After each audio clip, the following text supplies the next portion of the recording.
Greetings, everyone. Good evening to you all. My name is Ethan Van Sciver, 26-year veteran of the comic book industry, world's most charming, elegant, eloquent, and yet humble man, great big Star Wars fan, and trusted member of the media. It's good to see you all here tonight. Good to be with you at 12:42 in the morning. Spectacular, spectacular. Who do we got here? We got Abaddon 380 saying the pie was us all along. That would be a startling turn of events if that were true. You know, what if it turned out that the gluttony that was being referred to when they talk about me and pies was actually you guys? I just wanted to be with you. Well, that would be amazing. That would be absolutely spectacular and quite a turn of events. Wookie sack of shit is here. He says, "What the?" Level 4 says, "Hail Caesar." Cider Hype says is here. Crackhead Jeremy says, "Long time no stream." I know I've been so busy, guys. So busy. You know, the world is asking a lot of me lately. A lot of me. I listen to nature. I hear its call. I heed its call. And I do what needs to be done. I do what needs to be done every single day. Today, again, I mean, it's just I woke up and I had thing after thing after thing to do. You know, doctor's appointments. I don't sleep anymore. I barely get any sleep. I'm on the run. I'm on the run doing stuff. Doctor's appointments. I had to go take a meeting about the Cyberfrog Warts and All hardcover, which is, you know, look, it's not going to be exactly the way I want it to be, but it's going to turn out to be better than that. I set very high standards. I asked for a fantastic object. I wanted this book to be better than anything. They said, "Well, what do you think?" And I was like, "I don't care as long as it's cooler than Doug TenNaples' book." That was my that was how I behaved myself in this meeting. They said, "Well, can we see Doug TenNaples' book? Do you have it?" I said, "No, I didn't order that shit like that." And so far, I'm very professional. I'm very, very professional in these meetings. And they said, "Oh," and I said, "Look, here's what it has to be. Here's what we need to understand. Cyberfrog, its brand is shiny." Shiny. Everything has to be shiny. What kind of foils can we get? What kind of chromiums can we get? What kind of various things can we get to make this book special and not look like some effing yearbook with a little tiny picture of the... No, we want it to be a fully, beautifully illustrated, beautifully composed and put together piece of work that everybody will enjoy, but especially me, that I will enjoy the most. Now, that doesn't mean that our boy Doug TenNaples is not benevolent. He is in many ways. Doug TenNaples shot over this. Doug TenNaples shot over this on Twitter today. He says, "Well, people pay small men to call me a tapeworm crawling back up a dog's ass. I brought a smile to every member of Beale Air Force Base, including the ones in Iraq and Iran." So apparently we have troops in Iran. And Beale Air Force Base is now in the Middle East instead of California. I'm pretty sure it's in California. And then Doug says, "We all have our jobs." Yes, we do all have our jobs. By the way, I think that look at these happy, smiling troops. Hold on a second. Let me blow these guys up here. Look at them. They're all so excited. Thanks. Thanks for this. Thanks for these children's books. You understand we're adults, right? All right. Take a smile. Okay. All right. Thank you. If we'll send these home to our kids, I guess. You could have just sent them. No. Thanks. Appreciate it. Yeah, we do all have our jobs. A tapeworm crawling back up a dog's ass refers to, of course, Cash Grab by Cecil.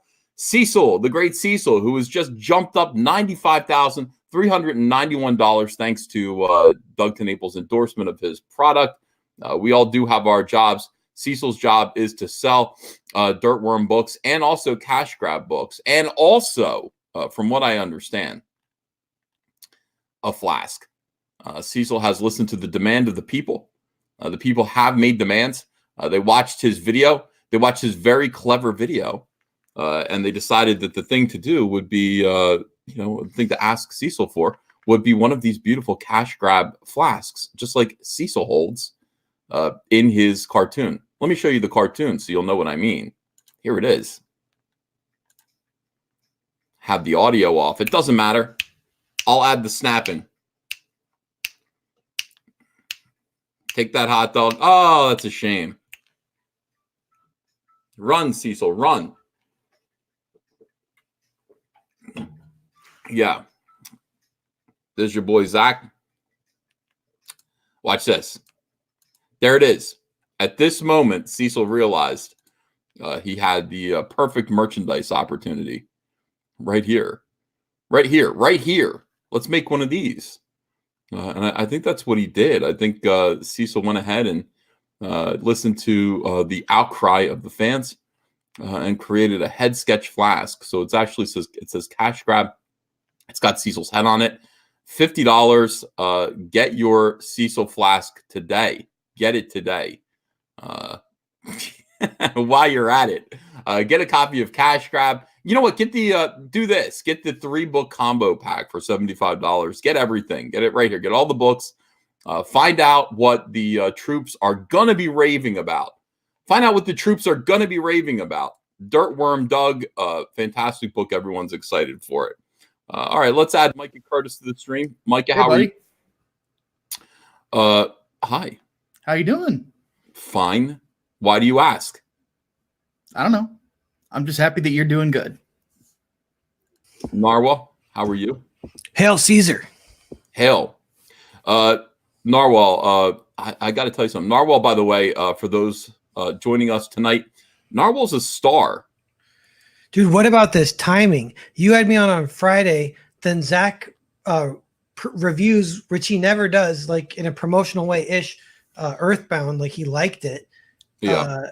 Within 2 days of each other. So yeah, I am a star. I can't believe it, man. Thank you so much. But yeah. Hell yeah. Congratulations, buddy. He is saying this to me. I want you to understand. I'm in constant communication with the mothership.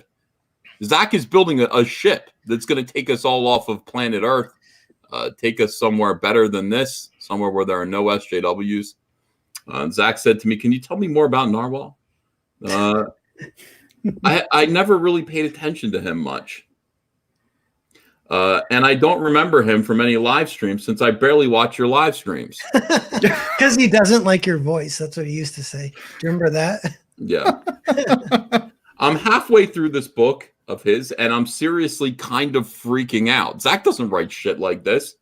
And then before that, he said, I'm reading Narwhal's last book so I can review it and then promote his current project. But the book is so long, it's taking me days to read. That's a nice, healthy read, right? I mean, it's a lot of content. He says, I'm serious. I think he might be a genius.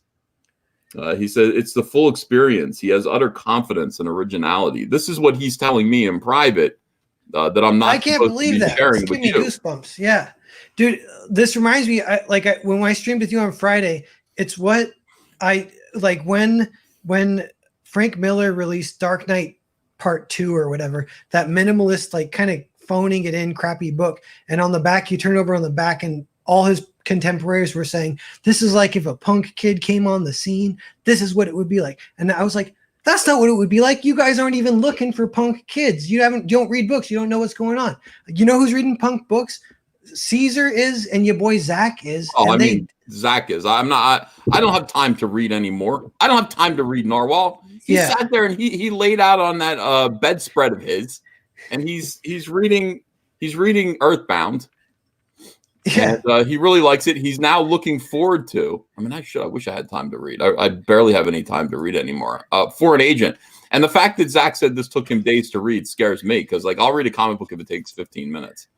It's really tough these days. I'm busy working on drawings and stuff. For an agent, because of Zach's endorsement, look at this: 14,000. Oh wow, it jumped up again. $14,991. Nice.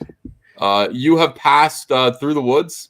Not that there's a competition, but you know, Vinny T, Boner King, was doing very, very, very well.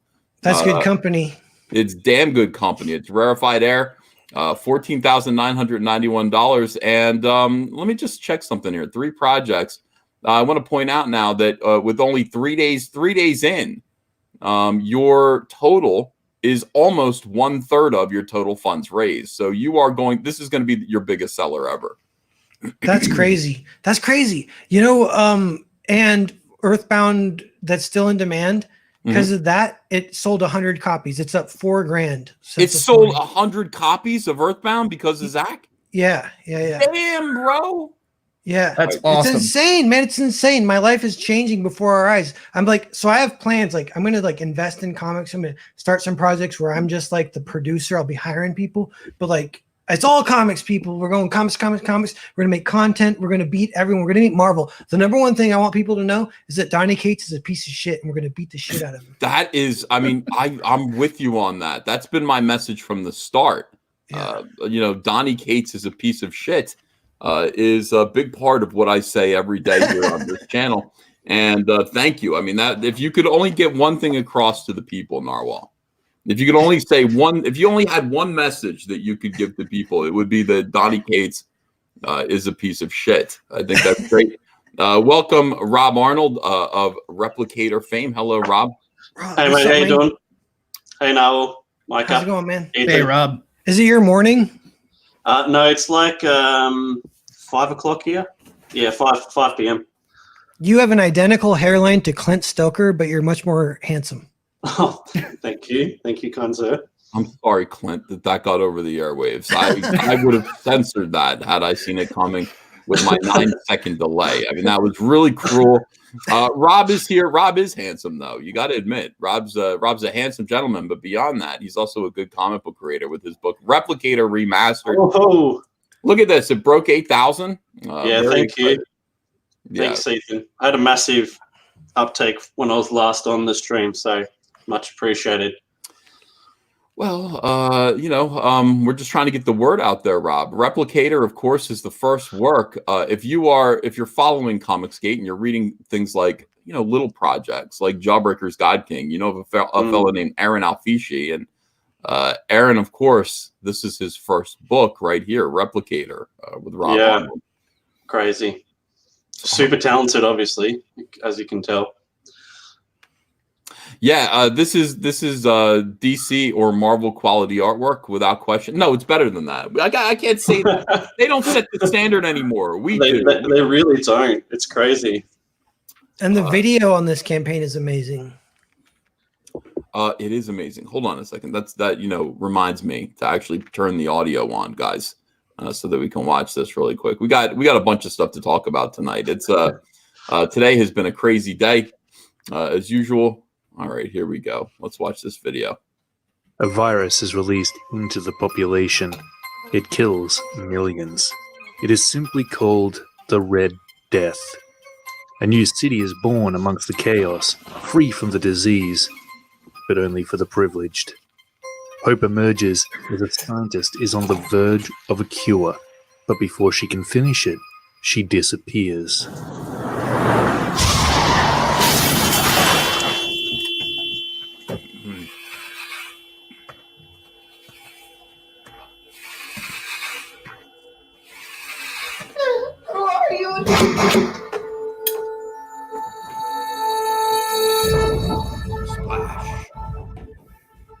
In order to save her, her husband is forced down a path he might not come back from. Riker, help me. But you'd do anything to save the ones you love, wouldn't you? Anything?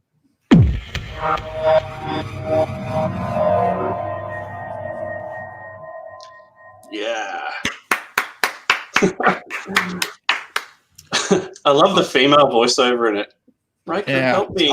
Yeah, she's dying. She's like, just outstanding. What you should really be proud of yourself for this project. Thank you. I am. Great. Yeah. I'm really proud of being part of Comicsgate too. Like I've said it before, but I've had more support in the last 6 months through Comicsgate than I've had in years prior. So I actually really appreciate it. A lot of people say that. Clint Stoker said that. Clint Stoker said he's like, if I compare what it used to be like trying to get like connections like in the industry to what Ethan gave. Yeah. And like I feel that way too. It's like amazing. It's crazy. It was such a grind. Like you felt like you're grinding nonstop and not getting anywhere. And now it's like people actually care, and people you don't know care about your project. And it's amazing. It's a gold mine of good content. Yeah, it's amazing. We'll talk about you that ask for too. help in anything, people are there, man. Yeah, here in Comicsgate, people are here to promote. But let me read some super chats. We just got a few in here. Dorby says, I hope you flipped the table at least once in that meeting. Either that or pissed on the table. You got to do one or the other to establish dominance. I did flip the table. I did bounce off the walls, yelling and screaming. That's guys, we're talking about the meeting that I had today over the hardcover, the warts and all hardcover, trying to establish what I can do and what I can't. Camel Moon says, I just wanted to say thank you to EVS and the community for all the love on Space Ghost episode 2. We're going to watch that here tonight. I'm overwhelmed by the response. I can't wait to do more. Nick Corvella says, hey, Ethan, got my Cyberfrog ash can set this week. Thank you for $15, Nick. He says, just want to say thank you last week for taking the time to reply to my shipping emails. Realized after the emails I misread one. A+ customer service. Thank you, Nick. Dorby says Doug's Air Force Books donation was paid for by the fans. No, that kind of takes the air out of it. The tier was 10 copies for $240 for a nice profit. Tell the Pentagon we have troops in Iran. That's the funny part. Like, I think we might be about to have an international incident. Nice job, Doug. What? By the way, don't brag. This is the thing about that. I mean, sending books to the troops isn't something that you did. It's something that the fans did. Yeah. You want to donate books that you paid for of your own volition to the troops? That's impressive. But most of us have, and I don't. I don't want the troops distracted or scared by Cyberfrog. I take this very seriously. They've got real things to worry about. Teamwork, camaraderie. They need to focus on the enemy. And the enemy is out there, and it is not, guys, enlisted men, it is not giant wasps from outer space. It isn't. Keep your eye on the ball. So I'm not sending you any Cyberfrog books, but when you get home, they'll be here for you. Come home safe. Is that the right attitude, Micah, or no? I don't know. I mean, there's one famous guy out there that he got shot and he pulled out from his heart pocket of his blazer a copy of Cyberfrog, and the bullet was lodged within it, and Cyberfrog saved his life. So. That is magic. That is the magic of Cyberfrog. It is the magic of ComicArtistPro Secrets, and that's the dark witchcraft. That's the dark. I am the dark warlock of Comicsgate, Narwhal. You know, my Cyberfrog books are imbued with that. It's not funny, Rob. Sure, you did take the title of Dark Lord from Vox Day's Backhole a couple of years ago. So. Yes, I did, and I didn't get his chair. I asked for his chair. I did not receive his chair. All right, very good. So, Uncle Ethan, you look like a total boomer with that '80s jacket. You think this is what people were wearing in the '80s? 1800s, maybe. All right. So in any case, yeah, we want to talk about we want to promote Replicator. We want to support Replicator, of course. Go in there, buy your copy. Obviously, it's a beautiful book. Look at this limited edition Virgin Blue. I thought you'd like that. Is that new, or has that? No, that's not new. That's been there the whole time. It has, but yeah, I changed it to featured the other day. Okay, I didn't. What does virgin mean? Because John Malin uses that a lot. Oh. Yeah, no text. Most comic skaters can't even remember what the word virgin means. We're out there, if you know what I mean. Getting busy. Replicator #1, you can get the original and a misprint. If you want one that was printed upside down on accident, you can get one here. By the way, you can, if you want to just read it normally, you can flip it upside down. You flip it back the other way. You know, Rob, it isn't a misprint. You're just holding it upside down. You understand? Yeah, I've got you. You're supposed to read it while standing on your head. No, yes. Look, everything looks like a misprint. I mean, look, hold on a second. Can I demonstrate this to Rob? Mike, are you drinking Pepsi? What's wrong with you? Oh, no, Rob, it's a misprint of Cyberfrog Blood Honey, #1. And can I buy it, please? Upside down. But if you just flip it over, you fix the problem. I don't want it anymore. Can I have it back when it was a misprint, please? Listen, call me Mr. Fix It.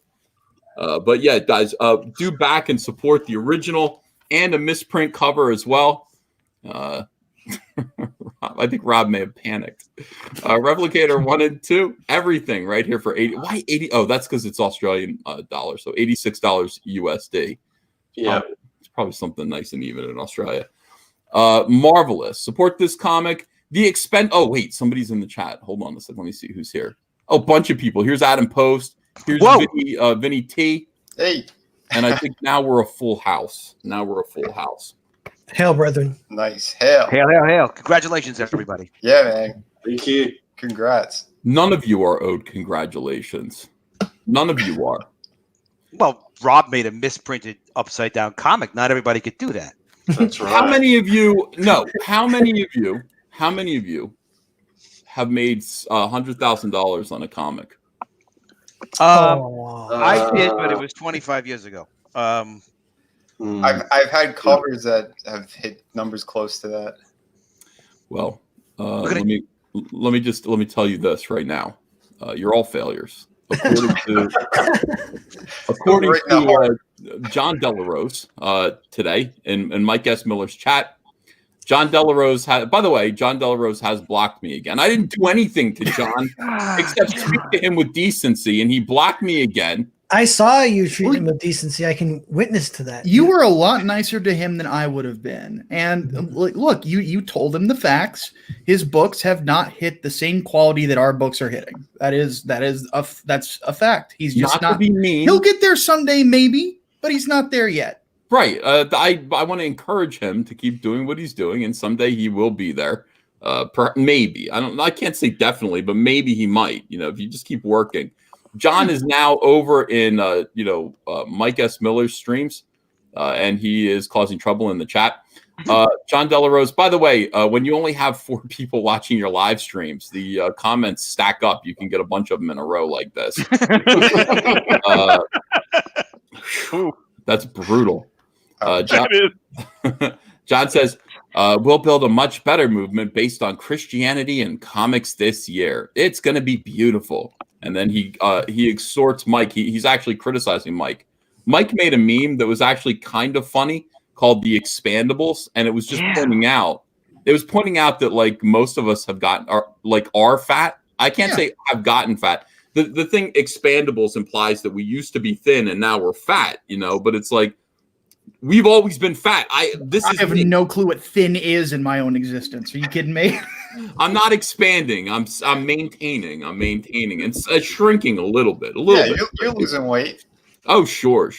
My head doesn't look like a beach ball. And at the same time, Mike actually is gaining weight. So anyway, John is criticizing him. That meme was a bit tacky, he said. We're going to win by ignoring these guys and their divisive tactics and making great comics going forward. They want the conversation on them all the time. We want the conversation on comics and Christ. They're nothing but grievance merchants at this point, trying to get clicks by attacking folk. John likes the word folk. Like when John says folk, he's trying to hide his IQ. He's trying to talk down to people. He's trying to say, you're kind of a dummy and I'm going to speak to you like you're a yokel. Folk is a gender non-binary term too, so you could just say SJWs hands. You could just say people, but folk implies kind of a commonality, sort of an everyday kind of thing, like attacking folk. They're attacking the folk. It's a political buzzword in a weird kind of way. You call people that and they feel like they're close to you. You could just say people or peasants or fellow monsters. He's like, I am of the peasants and you attack us. Right. Plebs. By attacking folk like Mike and me, we'll do much better with our own movement and ignoring their nonsense. Then he responds to somebody, Jesus is worthy of all praise. What is this? What is this?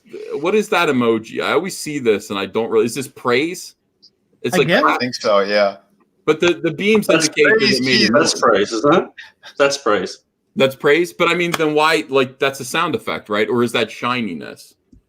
You know what I mean? That's a high five. The one that he put up there is a high five, isn't it? I don't know. It looks like a high five. Yeah. I don't speak emoji, so I have no clue. It's somebody saying it's jazz hands. Oh, it's all right. John Delarose says, and this is where he puts you guys in your place. He says they're also selling a lie that you can make $100,000 too. Only big celebs make that kind of money. Only big celebs. First off, a rising sea raises all ships. So we're not even looking for 100 grand. It changes your life if you hit 20 grand. Then you're going part-time at your job. You know, like that's the difference from being depressed to not being depressed. Oh yeah, man. It's being hopeful. Yeah. I don't even do it for the money. I do it for the bitches. I mean, since I've been in ComicSgate, I back Cash Grab, and I have 4 girls in my basement right now. You should back Through the Woods. You'll have 5. Unchain them. Too many. I will not unchain them. I will Give not. them internet Cash Grab access. is a miracle. Here's Mike's response, by the way. Hey, John, can you do me a favor and stop trying to drag the topic into your own personal war? I will say this about Mike, man. He hates John De La Rose. And you know what? Funny. Mike, if I know you're watching, I respect that. I do too. This made me like Mike. Like, I mean, this is the thing. Like, I go back and forth between like hating Mike and then I really liked this version of Mike right here. John De La Rose responds, "No need to take such a tone. I'm replying to people's questions. Sorry, people want to talk to me. Should probably just have me on." Smiley. Yeah, that'll never happen. I remember one night when we were watching their stream, and then it showed the DMs between Edwin and Mike, and Edwin was just going on and on and on about trying to get John De La Rose on there. Mike's just like, "No, I hate him. I don't like that guy." Yeah. So good for Mike. You know. Well, I mean, business first, right? I mean, when it comes to friends and well, not even friends, but business acquaintances. I mean, you got to think, well, what are they going to do for me? That kind of a thing. And John De La Rose can take your campaign to the stars. All of those guys can. Recently, Comic Book Hut announced that we can't let Ethan Van Sciver win. And winning, like when I win, it means that other people who don't like me lose, like necessarily. I guess that's the theory. I disagree with that. I win when everybody wins. We all win when everyone wins. They actually they put this they put this campaign up. Like this was some. Here's the thing, guys. Don't fight ComicSgate. Don't fight ComicSgate. There really isn't a win in it for you. They said, everybody, we're going to show Ethan Van Sciver what's what. Comic Book Hut got behind this, and Preston Poulter and others. And now I'm going to help this guy significantly because this poor bastard is being promoted by them. This is called the Napalm Brothers. And after about 5 days, he's gotten to 4 figures, bitch. Now, let me refresh this, please. Oh, shit. Okay, nobody has backed this campaign except for this was at $1,010, and then I refreshed it and it became $1,011 yesterday. And I was like, well, that's nice. This is it, guys. Don't make it a battle between you and me, us and them. Let's not do that. Let's just support comic book creators, even though I don't know. Anyway, I'll put the word out about this comic book. This poor guy is being promoted by Comic Book Hut, and that means instant death. Anyway, how are you, Vinny T? Pretty good, man. Just tired. I've been working like crazy doing freelance jobs and trying to get back to my other books. But yeah, Through the Woods is picking up. I think I'm like 1 or 2 sales away from 15K. Nice. So hell yeah. That's really good. Yeah, man. Why aren't you there now? I don't know. Come on, guys. If you're watching, jump on it. You're gonna love it. And don't say jump on it. I mean, that sounds like you're, they could definitely jump on it. It's nice and hard. It could take the beating. I like that back cover too. Is that an axe? That's sweet. Yeah. I've backed it. Oh yeah. I backed it too. Through the Woods Collected Edition, an investigative journalist caught in the middle of a ghost story, a tale that started 100 years ago, Benny. Yeah. You know what? Like I thought I was late. People said Cyberfrog took 40 years to draw. 100 years. 100 years. It didn't take 100 years to draw. It's the story, man. It's the story.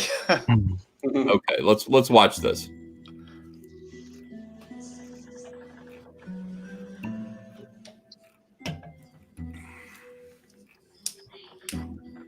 Vinny T is the boner king. That's right. From Frankie and Vinny Tartamella comes Through the Woods, the collected edition. This edition compiles the 3-issue miniseries into one solid volume for fans of Through the Woods and newcomers alike. Newcomers Written by alike. Frankie Tardamella and fully illustrated and assembled by Vinny Tardamella. When are we going to get to the meet? Woods I'm sorry, is hold on a message- second. When are we going to get to meet Frankie Tardamella? When do you want to meet him?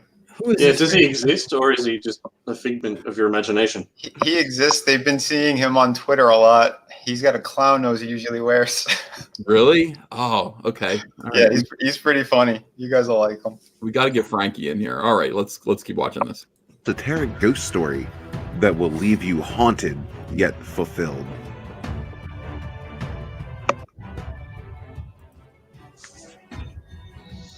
Yeah. Follow investigative reporter Laura Langley as she unearths the tragic history of her newly inherited home and cabin in North Hudson, New York. This is a tale that started 100 years earlier when this very land was a loggers' camp in the early 1900s. Yes. That land was a loggers' camp. Jesus. All right. Love it. Laura's investigation finds her learning of her family's past and accidentally reawakens a restless spirit. Find out what Was that a sexual metaphor? Hold on. I mean, you're a complicated man. Is this a sexual metaphor right here? No. The axe and the stump? It was just a frame up. No, nothing sexual on that page. Are you sure? No Because gash stab. I know it just kind of strikes me as a sexual metaphor because, you know, the woodsman. No, she was carrying the axe. Not was the woodsman carrying the axe too? Well, the story takes place 100 years in the past on the loggers' camp. So this is what we're showing is some of that scene. So that woman isn't there yet. She's, in present day. All right, let me write my own story just based on the images that I've seen so far. So the woman with the booty meets the logging man who has, and by the way, the woman with the booty is married to this cuck right here. And then she meets the man with the axe. And then, oh my goodness. And he's just like, hey, whatever. So then we cut to this scene, and this axe in the stump represents what's going on inside the house as the cuck comes home from work. And he sees the axe, and you see what I'm saying? I see what you're saying, but you can see it on the panels right below. You're very much off. But that's what that would be like. You'd be like, what is this? Like, that's what's going on in there, pal. Walk in there. That's a different kind of story. Get ready to cry. Yeah. That's not a ghost story. That's someone's fetish story. That's a sad story of perhaps divorce or cuckery, one of the two. Cuckoldry. All right. That would be find bad. out what else is haunting the pages of this completed series.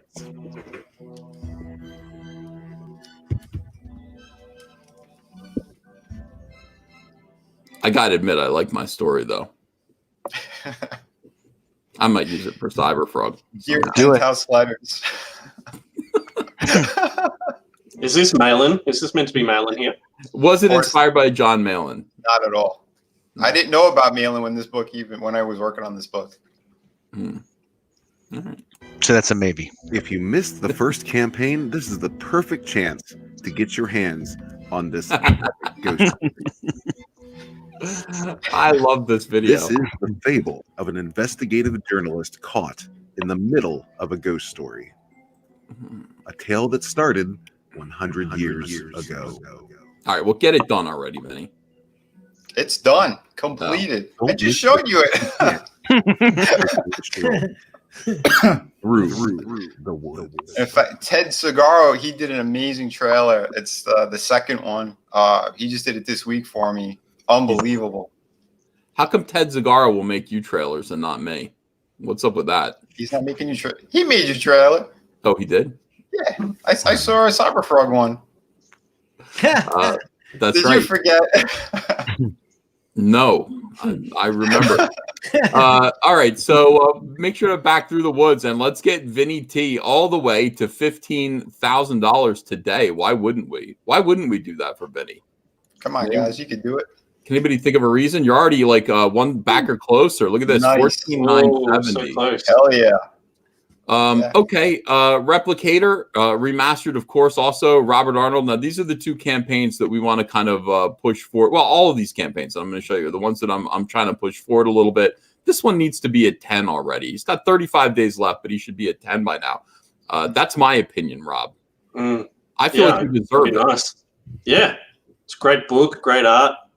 Yeah. Comes with wax sealed packaging. Does it really? Yeah. Red this time. Kicking it up a gear. Okay. All right. I'm excited about this. I can't wait to get my copy of Replicator. The Expendables by your boy Zach. Obviously, this doesn't need too much of a push. This is doing great. 110 9 days. Holy shit. What do you reckon it's gonna end? First 30 days, we're looking at 250, 260. Yeah, I would agree with that for sure. Stallone is money, man. Yeah. Not to mention, I just watched Last Blood last night. Do we got Badass Stallone in the movie. chat tonight too? He's always in the chat. He signs everything he says. Sly. What? Oh, yeah. That's the real Stallone too. You know, we get real celebs in here. But this is terrific. If you haven't backed this, make sure that you do. I do think it's going to land on 260. The first 30. I hate to project things like that because then what if it doesn't happen? But I think it's going to be 260 for the first 30 days, and I think it's going to be Zach's biggest performer after 60 days and leave it up in demand. I think this is going to hit 500,000, if not better than that. Zach's stuff goes slower. I've noticed Zach's stuff goes slower, but it's steady. You know, like every time you refresh it, you're like, oh, like every day there's another 4,000 or 5,000. Just on the slow days. So Zach's stuff just keeps on cranking. Yeah. Downcast. By the way, just as a joke, I said, Clint, why don't you do Clint Stoker's Dracula? Yeah. I was just kidding. I was just like, because obviously your last name is Stoker. It would be a funny joke, like you were stepping into the shoes of your whatever. It would be inappropriate and funny. And Dracula, of course, is public domain, so it'd be interesting.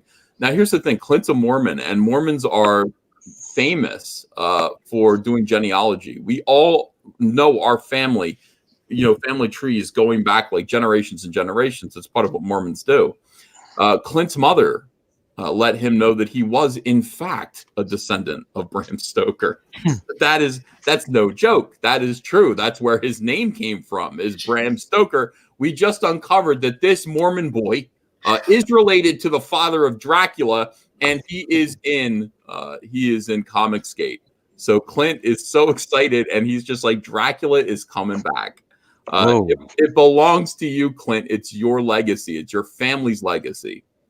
Pick up the reins and do Dracula. Now, I said do Dracula versus King Kong because I think that'd be cool. Yeah. What do you think? Can you, Rob, off the top of your head, can you spin me a quick plot for Dracula versus King Kong? Yeah, sure. Set in the Cyberfrog universe, Dracula and King Kong have to fight against Cyberfrog and Salamandroid. Wait, no. I mean, no. Why does Cyberfrog and Salamandroid have to be in it? I got one. E. They fight over the same girl. Just a girl's hot. They both want her, but they want her in different ways. Obviously, dance contest. Okay, let's be sensible. A second pitch. If you don't like the dance contest, which would be your mistake. I like it. Yeah, that's part of it. The second part is a buddy cop movie. They don't like each other, but they have to work together to solve monster crimes. Boom. That's pretty good. I like that too. I do. Downcast, Rise and Fall. I really like the idea of fighting. I was just kidding. Fighting over the same girl is genius. And Darrow is desired by Dracula and King Kong. That's what the fight is over. Vampire versus Monkey. I want to see it. I want to read that. Dracula in a tower, like climbing a tower to save a girl kind of thing. Or no. I want to see Dracula turn King Kong into a vampire. Oh, that'd be cool. They do have They He do like- have different styles. That'd be killer, man. Can you imagine? Mhm. Yeah, so would that work? I mean, if Dracula could King Kong turn into a vampire because of Dracula? Of course. Only if there was a second King Kong to then fight the vampire King Kong. I see steam coming out of your ears. Yeah. King Kong gets Like- the girl first. The girl is scared, falls in love with Kong, has a relationship with Kong. Dracula seduces her away because that's more of his thing, is seduction. I agree. I think this sounds good. This sounds really good. All right, so the chat, let's see what the chat's saying. No, Narwhal, I will not give you any loose change.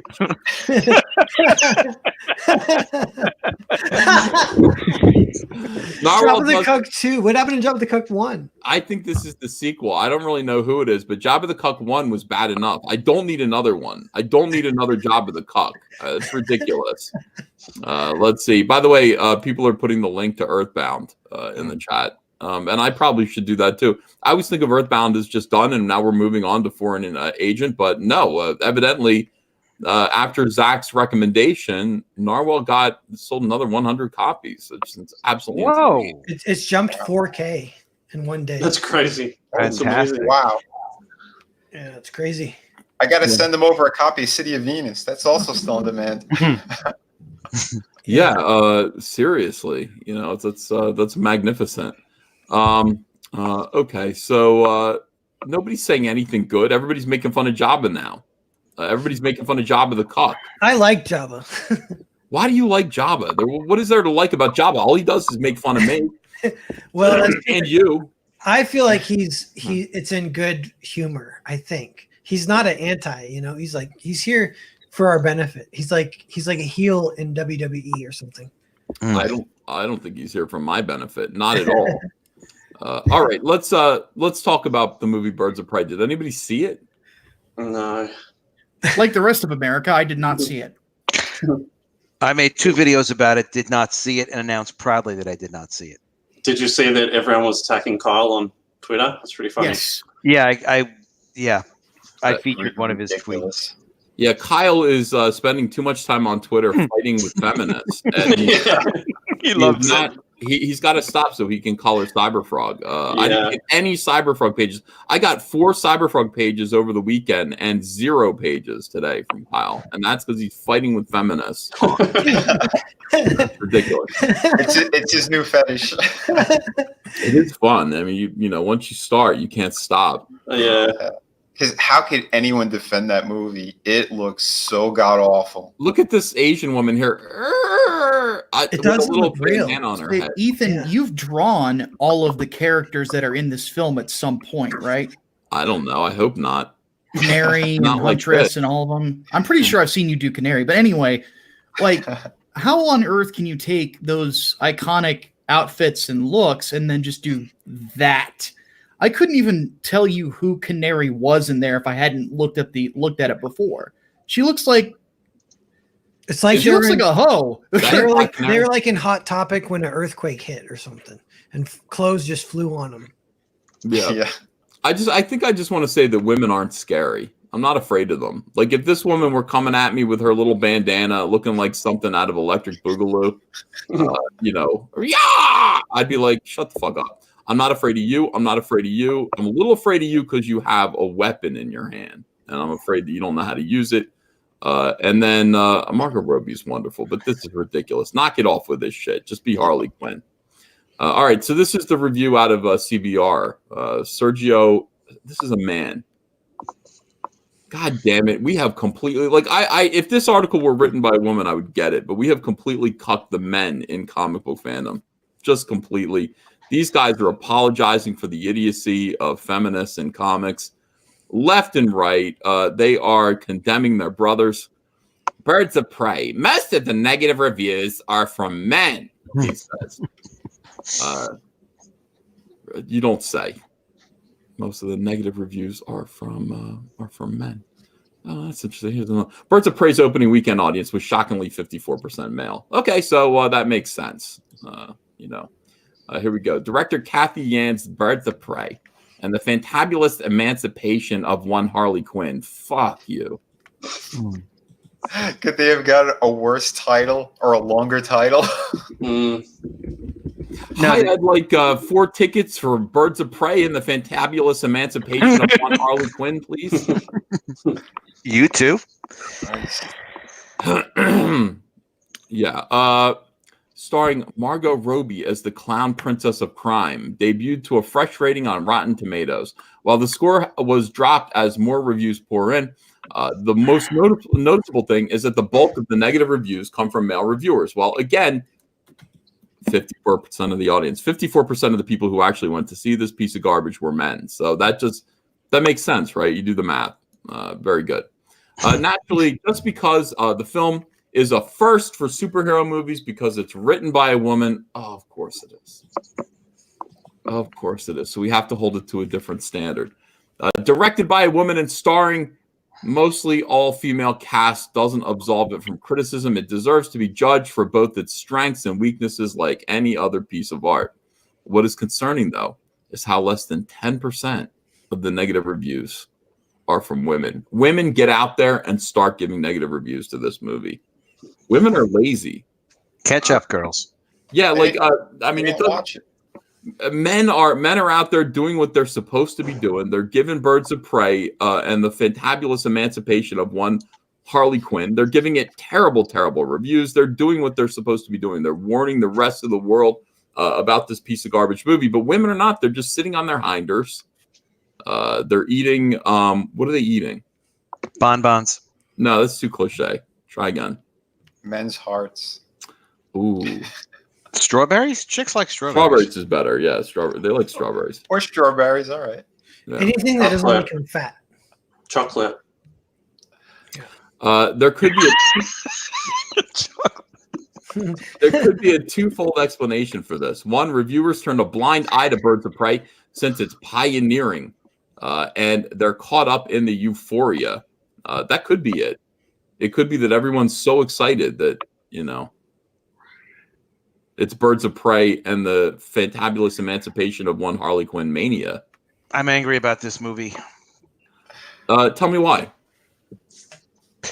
All right, so I did a video about this, so I know a little bit about it. And here's what I'm angry about. I sent you the link. It's from Hollywood Reporter, and they have this nasty-ass freaking director. Her whole purpose was to design a movie to deconstruct the male gaze so that you would be interested in what the characters were doing, not what the characters looked like. So you're not supposed to be checking out her ass in the movie specifically they say this. You're not supposed to be checking out her ass in the movie and how good she looks when she's doing something. You're supposed to follow the character and see what the character is doing. You know what annoys me about that? Like every single Marvel and DC movie has topless men in it. Well, they'll deal with standard? that. They'll deal with that next. They're going to put the Expandables. Expandables will have their own movie. You're missing something that's like very, very, very, very obvious in the logic there. Is that why on earth would somebody follow the character if the character is unappealing to look at in the first place? Exactly. Because you're supposed to follow the story because it's so patronizing. It's so disgusting. And the end paragraph of this is just really quickly is the point is not that straight men should not be allowed to fantasize or that all the male gaze-laden comic book films of yore and those undoubtedly yet to come should be burned in ceremonial pyres. And it just goes on that, we just need to bring something else to the table and have different kinds of superhero female. It's like, stop it. You destroyed the genre with this crap. They destroyed everything. Again, it's a visual format comic. So if you have a grotesque-looking woman, that book isn't going to sell. You want hot chicks, and that's what the movie should be. It should be the hot chicks looking good and having a good story. You have to put all the elements in, not remove elements and throw it out the window. And it's not like they cast ugly guys in the male roles in the Marvel DC movies. Like, but they get forgiven for that because they're not dealing with that issue now. All they want to do is destroy attractive women in superhero movies if they can. And this is how much ridiculous these people are. In this Charlie's Angels movie that also failed, there were a lot of problems with that. But the one thing I read that I had to read like 5 times to actually get was that the director told the other actors, the female actors, come wearing whatever clothes make you feel comfortable. Literally, no wardrobe. Just bring clothes that you're comfortable in and show up to work. And there were a lot of other problems, but that's like, how is that okay? How are you allowed to do that? So I get angry. Hey, John, can you do me a favor and stop trying to drag the topic into your own personal war? Sorry, I like that. I'm keeping that. That's a new thing for me. I love that. That could be your intro, Ethan. It could be my intro. I would put that into my intro. It would be like, first we'd do the Caesar thing with I started this gangster shit, and then we would cut right to Mike, pissed off about. Hey, John, can you do me a favor and stop trying to drag the topic into your own personal war? I mean, I love when he says that. When he says that, it makes me really, really happy. When he says that, to me, it's kind of like something amazing happens. He's assertive, Mike, again. He's just like he's like his own man again. Yeah, he is. Look at this incredible moment. A cross appears above the Holy Land and a message from God. I think this is because of Mike yelling at John. The mysterious shape was described as a sign from the heavens, with many viewers claiming it proved that Jesus was coming. Here we go. Mysterious cross. Mysterious cross has been captured, appearing above the Holy Land of Israel, and what some have called a sign from the heavens. The image by an uploader known only as the Rabbi was sent to YouTube conspiracy theorists. It shows what seems like a dark cross in the clouds with the number 777 next to it. No fake. Look at this. Somebody's a Danzig fan. Where's 777? I don't see the 777. I'm looking for it. I don't see it either, really. I see 17. Yeah. I see this like right here. Well, there's kind of two, but the second one kind of looks like a cross. Either way, now I've got the song 777 by Danzig stuck in my head, so that improves my mood. There's that Pixies song too, like if God is 6, then the devil is 7, or something like that. Well, did you happen to see War Campaign? They had posted up a video of there was like a rainbow dildo in the sky from. They said it was a natural occurrence, and they said God also loves War Campaign. Amazing. That is amazing. So a lot of good stuff is going on.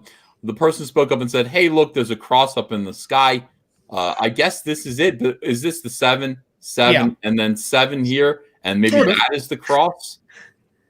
Could be both. I don't really see one it. Upside It looks down like 7. I see like a Fantastic Four thing going on. Oh yeah. That could be a Fantastic Four. Mm-hmm. Just call the 4. Sorry. I don't know what's going on here, but as interested as I am in this, no thanks, Daily Star. I'm very interested in this.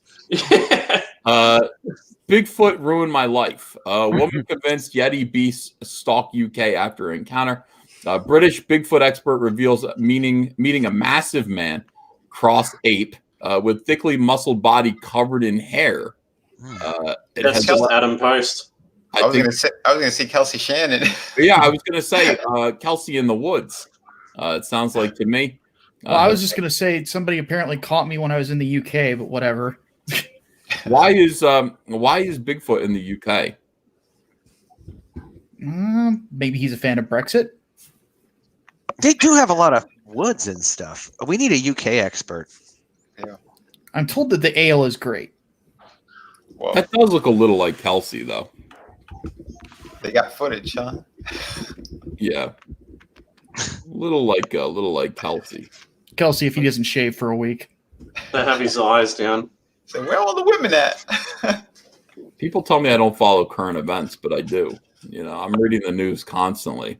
I hadn't even heard that Bigfoot story yet, so you're ahead of us. That was amazing news. Yeah, it is amazing. Bigfoot is ruining people's lives. Nin Nolus points out that Kelsey is handsome. Steven says, kick Micah. Captain Ahab wants to know if there's anything on mummy news. No, surprisingly, mummies are very quiet right now. There isn't a lot of mummy news. There is very sad news about bugs. Do tell. As in insects or as in Bugs Bunny? No, as in insects. 500,000 insect species face extinction. This is the opposite of cyberfrog blood honey. Scientists are threatening the bugs. And according to this article here, look at this bug. This bug's like, I don't want to die. I don't want to. No, too bad. Was this Australia? I don't know. We'll find out. The disappearance of bugs that fly, crawl, burrow, jump, and walk on water is part of a gathering mass extinction event. Look at how sad that is. He's so pretty. He's like, where's my family? They're all dead. Everyone that you know and everyone that you love is dead, and you're the only one left. Oh, shit. Until now. Yeah. Now, this could have something to do with Dirtworm Doug, the book Dirtworm Doug, which, by the way, cash grab. You can get a copy of it right here. If you'd like to. Hell yeah! Got a lot of people interested in Dirtworm Doug and also the human Cecil Pede. I can't wait to see that. That's That looks so great. I love that concept of an adult children's book, like that thin hardcover. What do you mean? What do you mean? Like if it's hardcover, then it's like what we were with kids, like this thin hardcover where the golden book. Yeah, like you open it, then it's only a few pages, but it still feels so great to hold. Like the object. That's a good like concept of crowdfunding for bonus tiers for sure. We don't give too much of a shit about the content on that level. Just give us that good product. Throw it on our coffee table, whatever. Agreed. That cover you got from Rob Willis, Ethan's fire. It's amazing. Yeah, thank you. I'm happy to have that. It's not amazing. A cover. It's a trading card. Yeah, crazy. Oh my God, that's insane. Yeah, people are turning in their best work for that. They really are. Amazing. He's doing great, by the way. 95,000. We're gonna get him to six figures tonight, even though he's not even here. You know, we'll get him to 100,000. I mean, Cecil is a celebrity, but is he the type of enormous celebrity that John Delarose is talking about? Only celebrities make six figures on their campaigns. Maybe he might be. He has what it made takes. himself a celebrity. I watched his Sunday show yesterday. It was great. It was inspiring. His sermon. It was really good. Cecil did a sermon yesterday? Yeah. I thought maybe you were on it for a little while. Like he was his evangelist character about if you back cash grab, well, you're going to be able to walk. Yeah, he was great. He did it for like at least 45 minutes. I had a few other things going on. But yeah, he was amazing with it. The chat was great. Puts on a hell of a show. Do you want to show the video? No. Yeah, I understand why. Of Cecil yelling about how he's going to heal people with his comment? Not that. This is the video for the trailer. Oh, I mean, maybe. I don't know. I mean, Cecil was claiming to heal people yesterday. Yeah. I didn't see him heal anyone. He heals them with their boredom. That's true. Well, I don't know if they backed cash grab, if maybe they have to get the book first or how it works exactly. Yeah, I'm not really sure. But yeah, okay. So cash grab's doing great. We'll watch the video. We'll watch the video because I do like it. And this time I'm gonna put on the audio. I don't know how to do that.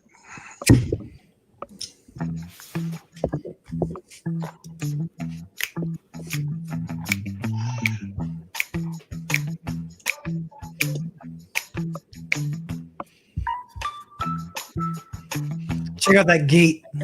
I love it. Look how happy he is. I see myself walking that way. Feeling good. Happy to be me. You might want to get rid of the banner, though. Oh, for God's sake. All right, hold on a second. We'll do it all over again because there was a banner on the screen.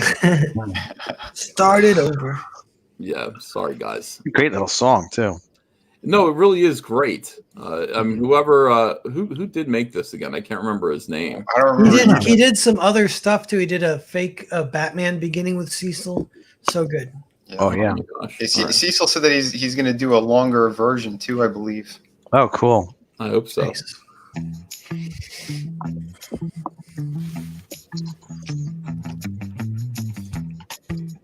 I love Comic Book Hut. Why does he do that? Why does Comic Book Hut, like, he doesn't cover, you see what I'm saying? Like, he just covers his chin down. Why is that? It's unshaved below that. When I saw the Better he has more picture, chins than a Chinese phone book. when I saw the picture of him when Cecil was doing his own version of Comic Book Art, I really thought it was a stuffed animal. I did not think it was a real person. And it turns out he's a real person. I'm like, you can't really look like the Hamburglar. Like, yeah, he really can. Yeah, when he showed up, I was like, oh, you don't need to. Okay, all right.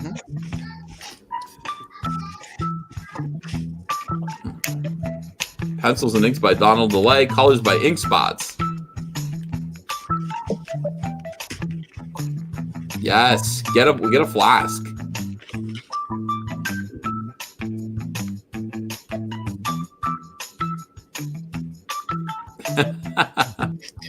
Physics.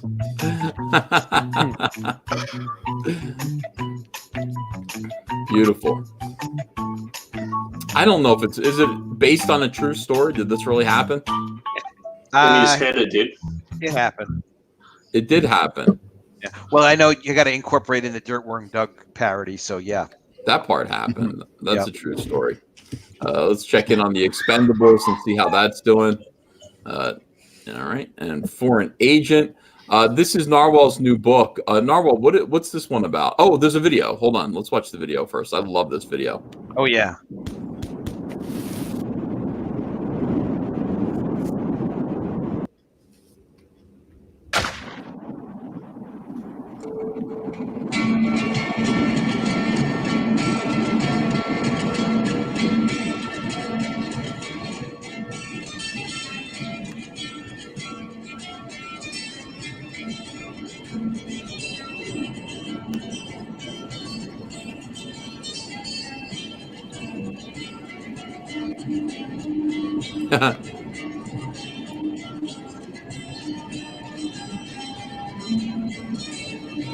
Music by Dan the Milkman of War Campaign. Oh, wow. Hail Dan. Hell yeah, man. He's a comic within a comic. We're going to talk about all that.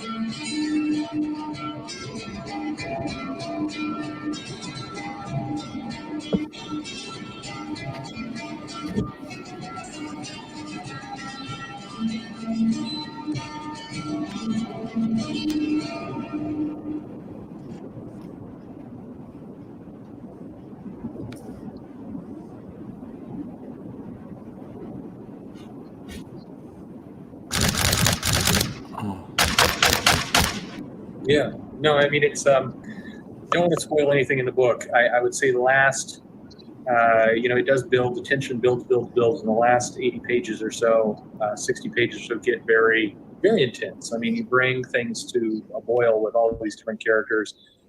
For an agent, you feel from the beginning, I mean, and in fact, the way you set up the story of these soldiers kind of making their way across the snow, feels like they're running from something. It's not good.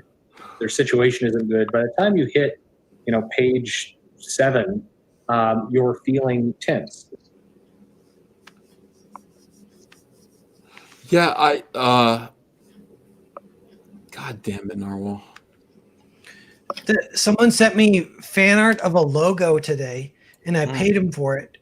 And then they sent me logo for Narwhal, and I paid him for that too.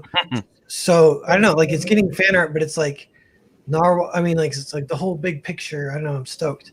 Oh, you're past 15,000 now. $15,511. What? That just up $600. Yeah, I can't believe. Yes, dude, that's incredible. Well done, man. It's amazing. That would take 2 weeks at the deli. The more I look at this, I haven't had time to read Earthbound yet, but I intend to. Narwhal, what if you're a filmmaker? What if you're actually a genius filmmaker among us? Because this looks like a really good movie. I don't know, like Frank Miller, he got to make a film once. Like he did some screenwriting. He got his one big break on filmmaking, and he kind of shit a brick, right? It was the spirit he did. That was all himself. But he was he's almost the best comic guy. And I have some critiques of like his comics of difference between mine. Like he doesn't sit on moments like I try to do. So like maybe it's transfer a little more to movies. And like that's something I'll do like 20 years. I'm just focused on comics right now. I want to do 10 graphic novels. and have them be really good. And then I want to do like a video game or a movie if anyone would let me. That's my plan. Yeah, it's like there's some dummies, and I hate to bring up dummies. There's some dummies on Twitter who don't really understand your art style. They don't understand why it doesn't look like other comic books, why it looks loose to them. I would call this style of drawing deceptively simple, but in fact, you know, what you're doing is you're creating moving pictures with still frames. This frame is so alive. This looks like it's in motion. And yeah, everything isn't carefully rendered or detailed, but everything is exactly where it should be to create the illusion that this is a moving image on the screen. And the thing too is, if you rendered it like perfectly, it would become static. Like you have to do it loose to feel like it's moving. But yeah. Wow. Yeah, I think you're right about that. I think you're right. I think that, you know, your style of storytelling, somebody isn't meant to just sit down and dwell on one image. You're supposed to just continue reading. Your work is almost slippery in that way. It's greased. You know, it's lubricated. I'm going to lubricate you, Narwhal. Yeah, I say it's like one page is not impressive, but a whole book of that style is impressive. No, it's an experience. It's meant to just keep the images, keep the story, keep everything moving along, and your style translates so well to animation, as we saw in that video that you made. These drawings definitely come to life, and I would watch a whole movie in this style. I wouldn't be surprised if this happens for you, Narwhal, and I pray that it does, because I really want to see you go. For those people who don't understand, Narwhal's working a job right now. He works at a deli. He cuts meats all day. This guy is a storyteller of this magnitude, you know, and he's wasting time, you know, making sandwiches for people when, you know, he should be at home all the time making these comics. And God willing, I mean, that's what ComicSgate will do for him, and that's what you guys will do for him, is you'll allow him to only worry about creating more and more books and telling more stories. Zach's already really into his writing and his storytelling style.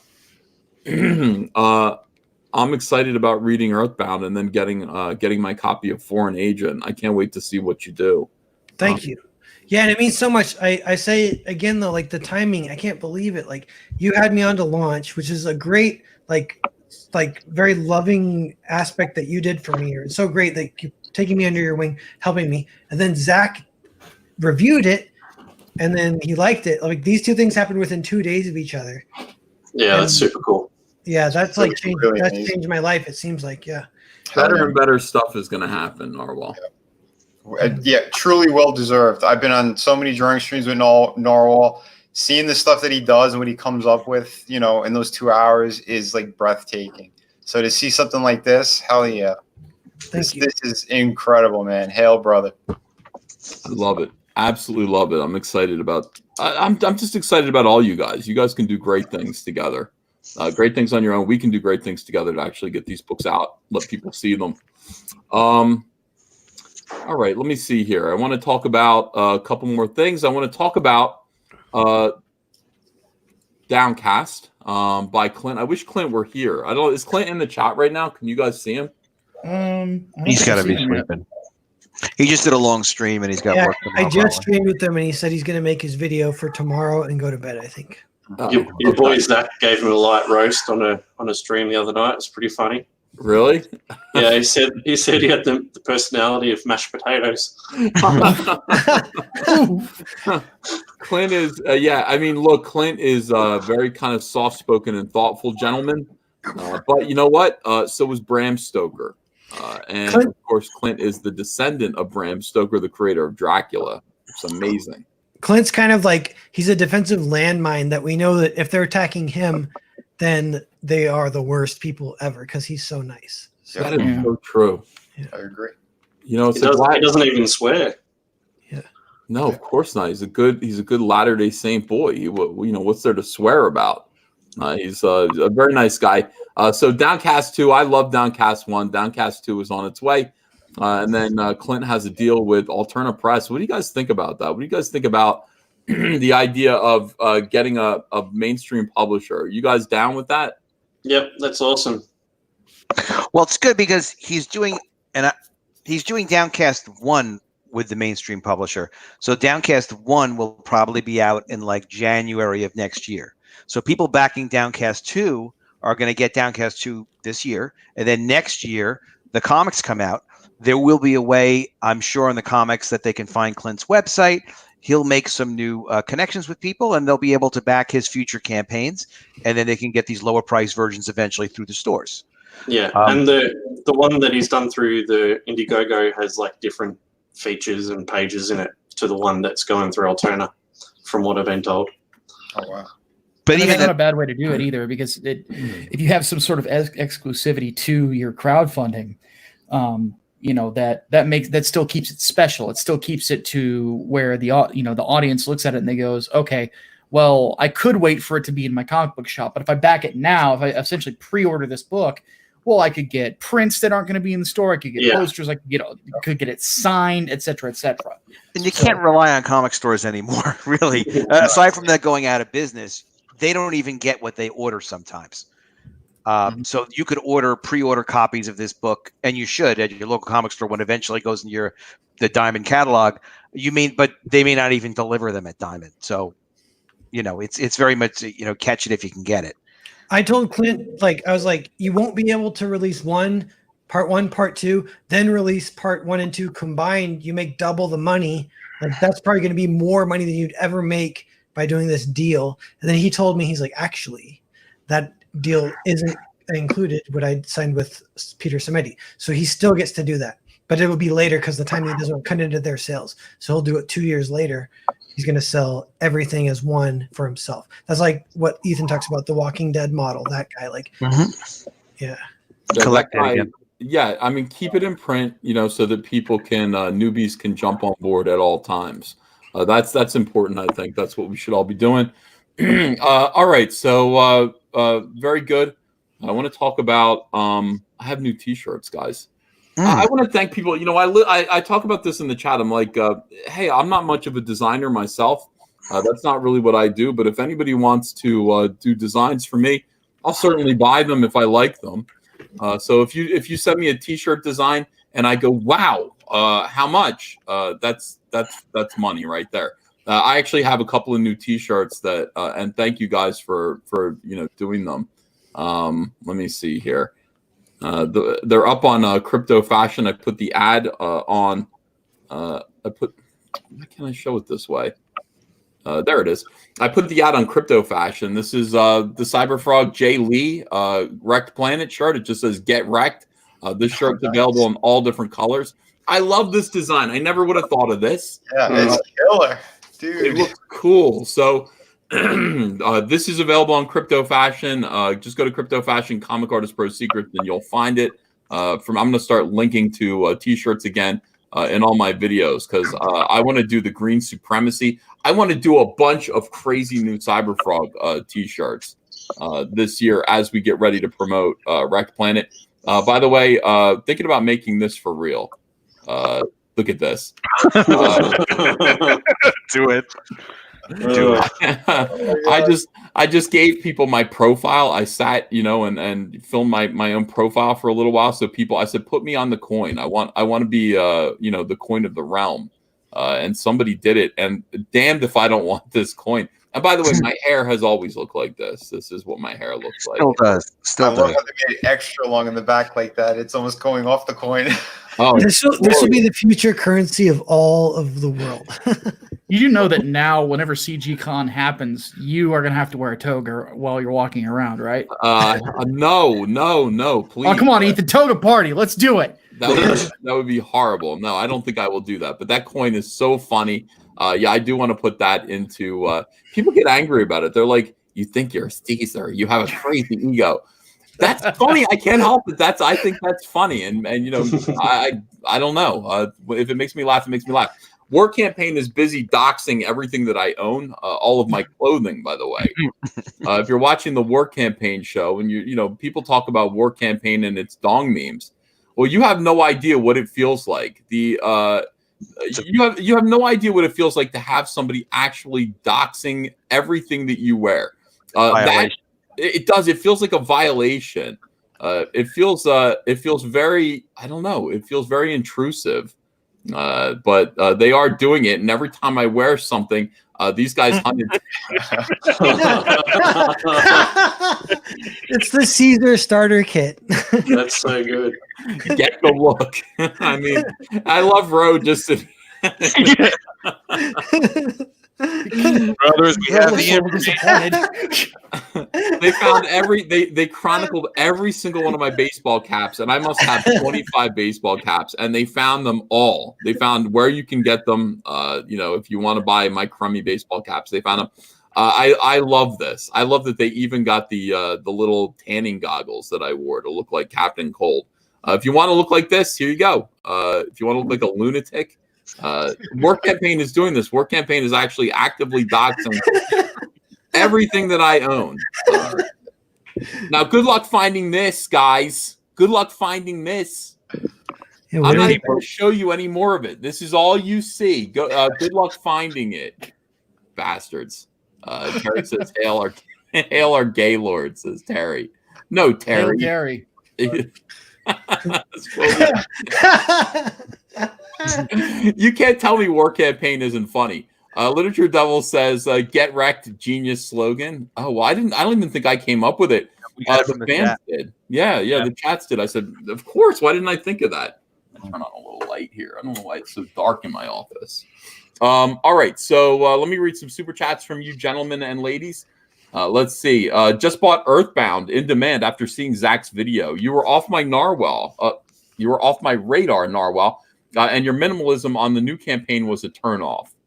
Well, Dorby, thank you for buying it. Anyway, yeah, thanks to Zach for the. I can't believe Zach did that review and over 100 people bought the books. Good is good. If Zach's enthusing about something, it's genuine. Michael Bancroft says, "So much good energy swirling around Comicsgate right now." Yeah, I gotta agree, man. I mean, it's nenever been more clear that we're going to win. Yeah, it's just never been more clear. You know, we could have been knocked down so many times. I've been tempted to quit so many times. You know, I talk to Andrea, and people are always like, "Why don't you?" I get messages from people like, "Why don't you just give up? Why are you doing this? Why is it so important that Comicsgate be a thing? Do you feel like you've taken over Comicsgate? You know, you've taken over this consumer movement, and you know it doesn't belong to you, and you hijacked it." And all these things that are untrue, and I feel like kind of discouraging. And I've thought about quitting so many times because it's pressure. But I never will. I never will. It feels so good to actually help other people get their campaigns funded. It doesn't hurt me. You know, aside from people kind of throwing, you know, monkey shit at me, it doesn't really hurt to keep doing this. It just kind of, I don't know, it feels like the right direction. So I never want to quit. Comicsgate will always be a thing. We've also got, you know, people who, you know, we've had this thing with Zach. Zach came out with a great video where Zach redefined what Comicsgate meant to him, like what it was meant to be. And Zach's point of view, Zach's like, well, I mean, he's like, I don't think Comicsgate should be a movement or an identity or a club. It just is sort of a philosophy of good customer service. And I listened to his argument, and I absolutely loved it. I love where Zach is coming from. But he can restate that over and over again, and still there are people who disagree with him. And the fact that there are people who do agree with him strongly is going to, no matter what, if we disbanded Comicsgate and, you know, as a movement, as a group of people who meet together, who, you know, organize to network and promote each other's comics, if we just disbanded that, it would just come together again. Because there are people who kind of agree with Zach's ideas, who notice that those ideas are unique and rare among the mainstream of the comic book industry. And it would just necessitate for people to meet up and actually put those into action. So it's like, it would be great if it was just an idea. We all kind of agree with this. but so many people are against it. It seems like that, it will continue to become this, I guess, club network. And what we're doing is amazing. The idea that all of you guys, have your own YouTube channels, your own social media, on Twitter, on YouTube, on Facebook, and we're all committed to promoting each other, to getting the word out about each other's comic books. This is free marketing. And I sat there and I watched Mike and Doug TenNaples struggle on a stream together about how they're going to market their comics outside of Comicsgate. And I posted in there, I said, we already thought of this. We already solved this problem, you nitwits. The idea that you can't get along with the people, who are also associated in Comicsgate is sad. They're trying to skip the first step. They're like, oh, we want the celebs with the audiences. It's like, no, we're building the audience from the ground up. Exactly. You have to. Everything is about marketing. I mean, the one problem that indie comics has, that nobody's yet overcome until we did it, is marketing. Because you can put your own books out, you can own your own IPs, you can figure out how to distribute them, you can figure out how to fulfill them. These are all problems that are easily overcome. How do you market them, dummies? How do you let people know about them? That is one thing that you can't do ordinarily without lots and lots and lots of money. And even then, it's not going to work. Even then, for the most part, it's just not going to work. You can spend money on advertising. You can put ads everywhere around, and you're still, it's like Mike on Ben Shapiro marketing his comic, talking about his comic, blasting it out to 1 million people who aren't inclined to buy it. Well, perfect example is when you have a group, when you have a network and a community, and you have an endorsement, you can get results. So you look at Zach just endorsed Narwhal because Narwhal freaking deserves it. People trust Zach, and now people are getting a great comic they didn't even know existed. Yeah. Well, there's also another. Oh, go ahead, Vinny. No, I was going to say, because this weekend I was getting very vocal on a couple different streams, my own and on Red Gaze as well. But it was the same thing. It's what we're doing is important. We're helping out so many, and it's contagious how it goes. Because I helped someone get like $500 in their campaign, and I got probably one of the smallest channels. Like, it's starting to build more. Like, and the live streams are good, but it's that thing if we really care, they don't. And it came down to what you said too, the customer service. If you tell fans, pride is a sin, whatever other nonsense he does, how is that benefiting anything? It's not. You're labeling things and you're pushing people away. Don't you want everyone to come over? Don't you want people to enjoy what's going on and what we're building? Yeah, well, and that's the thing. They come across like they don't enjoy it. Like, here's one, like, when we do these streams, we're having fun because comic books are fun. And when when you go and watch Doug, you watch Mike, it seems like you're watching a fucking wake. It's like I get it. You guys don't like us. That's fine. Stop with the nonsense. Stop giving bad legal advice, Edwin. And just enjoy what you're doing, because you get the rare opportunity to create new IPs, to create your own stuff. You've got your own little corner of the internet carved out. Just grow that and enjoy yourselves. And then everybody can continue to move things forward and continue to enjoy what we're doing. This is fun. This is awesome. We got cool ideas. It's not difficult to drop the negative crap, to drop all that nonsense and focus on the things that you enjoy, the things that you want to be your career, and just have fun with it, because this is awesome. You know how many people out there would cut their own arm off to do what we get to do? Honest. Yeah. Well, that's the thing. So we've already got this all planned. We've got it already figured out. This enormous network of people promoting each other. That's, in a way, I guess that's what the loyalty kind of comes down to is, look, you're going to receive help. You're going to receive people going out of their way to help promote your project, to get it funded.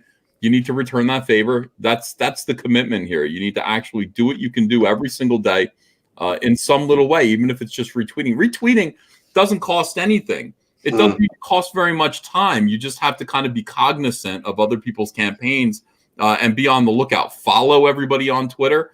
Be on the lookout of their for their ads, for their campaigns, and retweet them. Retweet them. Talk about them.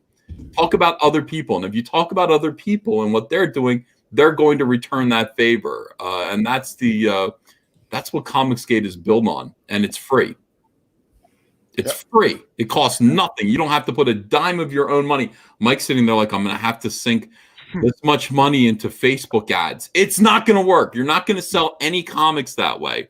Doug's like, oh, yeah, marketing, that's a big deal. No, it isn't. It isn't a big deal at all. You just join this network of creators and consumers, and we will promote your work. We will get your work out there in a unique way. Just one guy helping the next guy, and we formed a big network, one big Tupperware party. We get our stuff out there, we promote it, we let people know. This is exciting. Nobody else is doing this. People talk about how, oh yeah, you're not the first guys to use Indiegogo to promote books. No, we're the first guys to do it this way. Nobody's ever created anything like this, and it's extremely exciting. It's a privilege to be a part of it. My God. Don't be a loser. Please join up with us and help promote your brothers and sisters comics. Get them out there. You don't have to promote everything. Just promote the stuff that you think looks good. I do.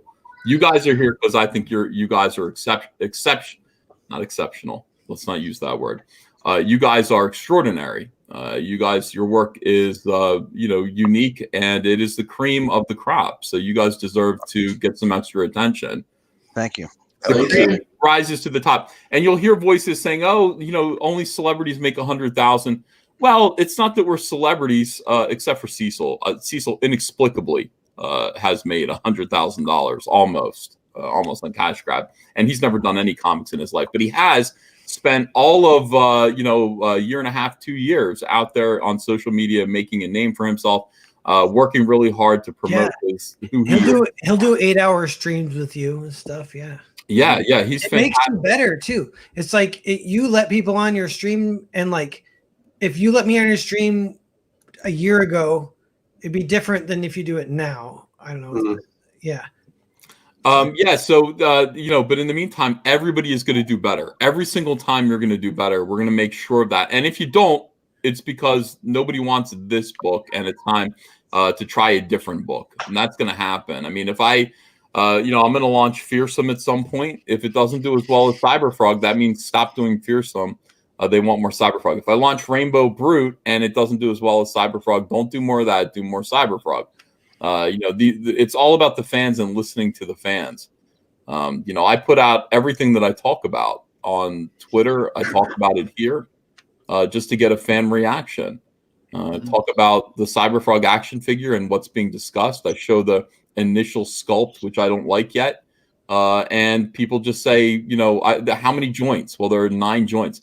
We want like 50 joints. Okay. Well, let's see if we can get closer. Let's choose the midway between 9 and 50, and let's try to improve the action figures so that people want to buy it more. Talking about the Cyberfrog Warts and All hardcover book. That was something else today. I was, I came in and I said, well, I want the book. I want it to have a green texture on the slipcover with warts all over it. And they said, that is extraordinarily expensive to do that. Extraordinarily expensive. And you want to charge $80 for this? The examples that you've shown us were like hand stitched, like, it's going to be too much. So let me recommend other things to you and see what you want to do. They showed me models. They showed me various prototypes of other books that we could. Ethan has frozen. On my YouTube channel, AdamPostSpeaks.com, I actually do have a series of Comicsgate Networks videos. All right, I think we're sorry. I was just back. You're back. Broke up for a second. I was just telling me. I know. Whenever that happens, I go, "Oh God! Yeah. All right, here we go. Let's just wait it out." But yeah, so that's the thing. Listen to the fans. Listen to what they want, and let's try to give them the product that they're asking for. All right, let's see. Jake Foley says my Cyberfrog collection's finally complete. Every book I ordered arrived in perfect condition. Consider me a satisfied customer. That's great. Beautiful. Dorby says expandables equals funny. Expandables go to the pie shop. I'm not going to. Jay Foley says I do voice acting. By the way, his name's Foley, and he does voice acting and stuff. That's interesting, isn't it? I'd be happy to record trailer dialogue for any of you guys free of charge. Hit me up if you're interested. Awesome. Yeah, Jake, let's hear what you got. Zaid Comics says Magic Cop is so close to 150 backers and 8K. 1 month till we start shipping. Let's get to 10K so we can get everyone a full canvas poster plus trading cards. That's Magic Cop on Indiegogo. Great guys. Really I love, the Diaz brothers are just rad. Spartan Scotsman says, imagine having a Kong dong and getting cucked by a dude with fangs. Rest in peace. And that's a King Kong. Good point. Oh, my brother's there. He's in the chat. Frankie T with the clown nose. Who we've never known or seen. Who we don't know who exists for reals, man. Yeah. We're gonna get we'll get the Cardamella brothers on together, I think, and we should do that tomorrow. That'd be Do a awesome. special. That reminds me, Yes. Ethan. I actually have a campaign for you to check out that is not my own, but I think you might dig. It's called Rockabilly Road Trip. Oh, I've seen it. Yeah. Yes. Say Preston, the good Preston. He's my artist on my next book, but he's got that, and he actually did a live action trailer for it. That's hilarious. Oh, really? All yeah. Right. Well, let me look at it. Look, before we say anything else, let me look at it in private and take a look at it. And let me hit me up with these kinds of things in our DM room so I can check it out. Yeah, I'll go ahead and put the link in there right now. What if what if it's horrible? And well, got it again. John Malin likes it, so there's I like it got too. Malin approval. He doesn't have eyebrows, so Preston Acevedo's awesome. He's a great guy, talented artist, and that project looks sick. Yeah.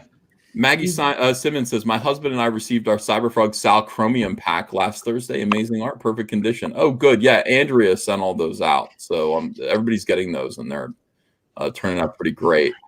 Does anyone else want to know what's behind Adam's curtain? Like, is it a dungeon, or is there someone? We never tell. It comes up often. We never tell. When we launch College of the Dead 2, we will tell. It's those 4 women. It's the 4 women. Is it just a wall that you've put a curtain in front of, or is there a window, or is there someone chained up in a? Dude, it'd be more creepy with the window. Imagine being outside and looking at a window with a red velvet curtain, just like not letting you see. I have to know. That has to be a tier in your next campaign. What's behind the curtain? We will never tell. The evil Cooper, the evil Cooper is behind that curtain. You really do need to watch Twin Peaks, Adam. It'll blow your mind. Okay. Adam, you haven't seen that? Yeah, watch it. I watched some of it back in the day, but it's like, my God. It's good. It's worth it. You're of the age. You're like, oh, I was just a teen. I didn't care. And then now we all look back on it like it was a masterpiece. But yeah, it was good though. It was really good. Right. I've never seen it either. So what would you? Is it like a Twilight Zone thing, or is it more of like a serial? It's like a chain of progression to it. It's like a soap opera murder mystery with dream supernatural elements, and a lot of it is subconscious and takes place in dreams. It's extremely complicated. It's compelling. It's funny. It's scary. It's everything all at once. It changed television. It's where X-Files came from, Sopranos.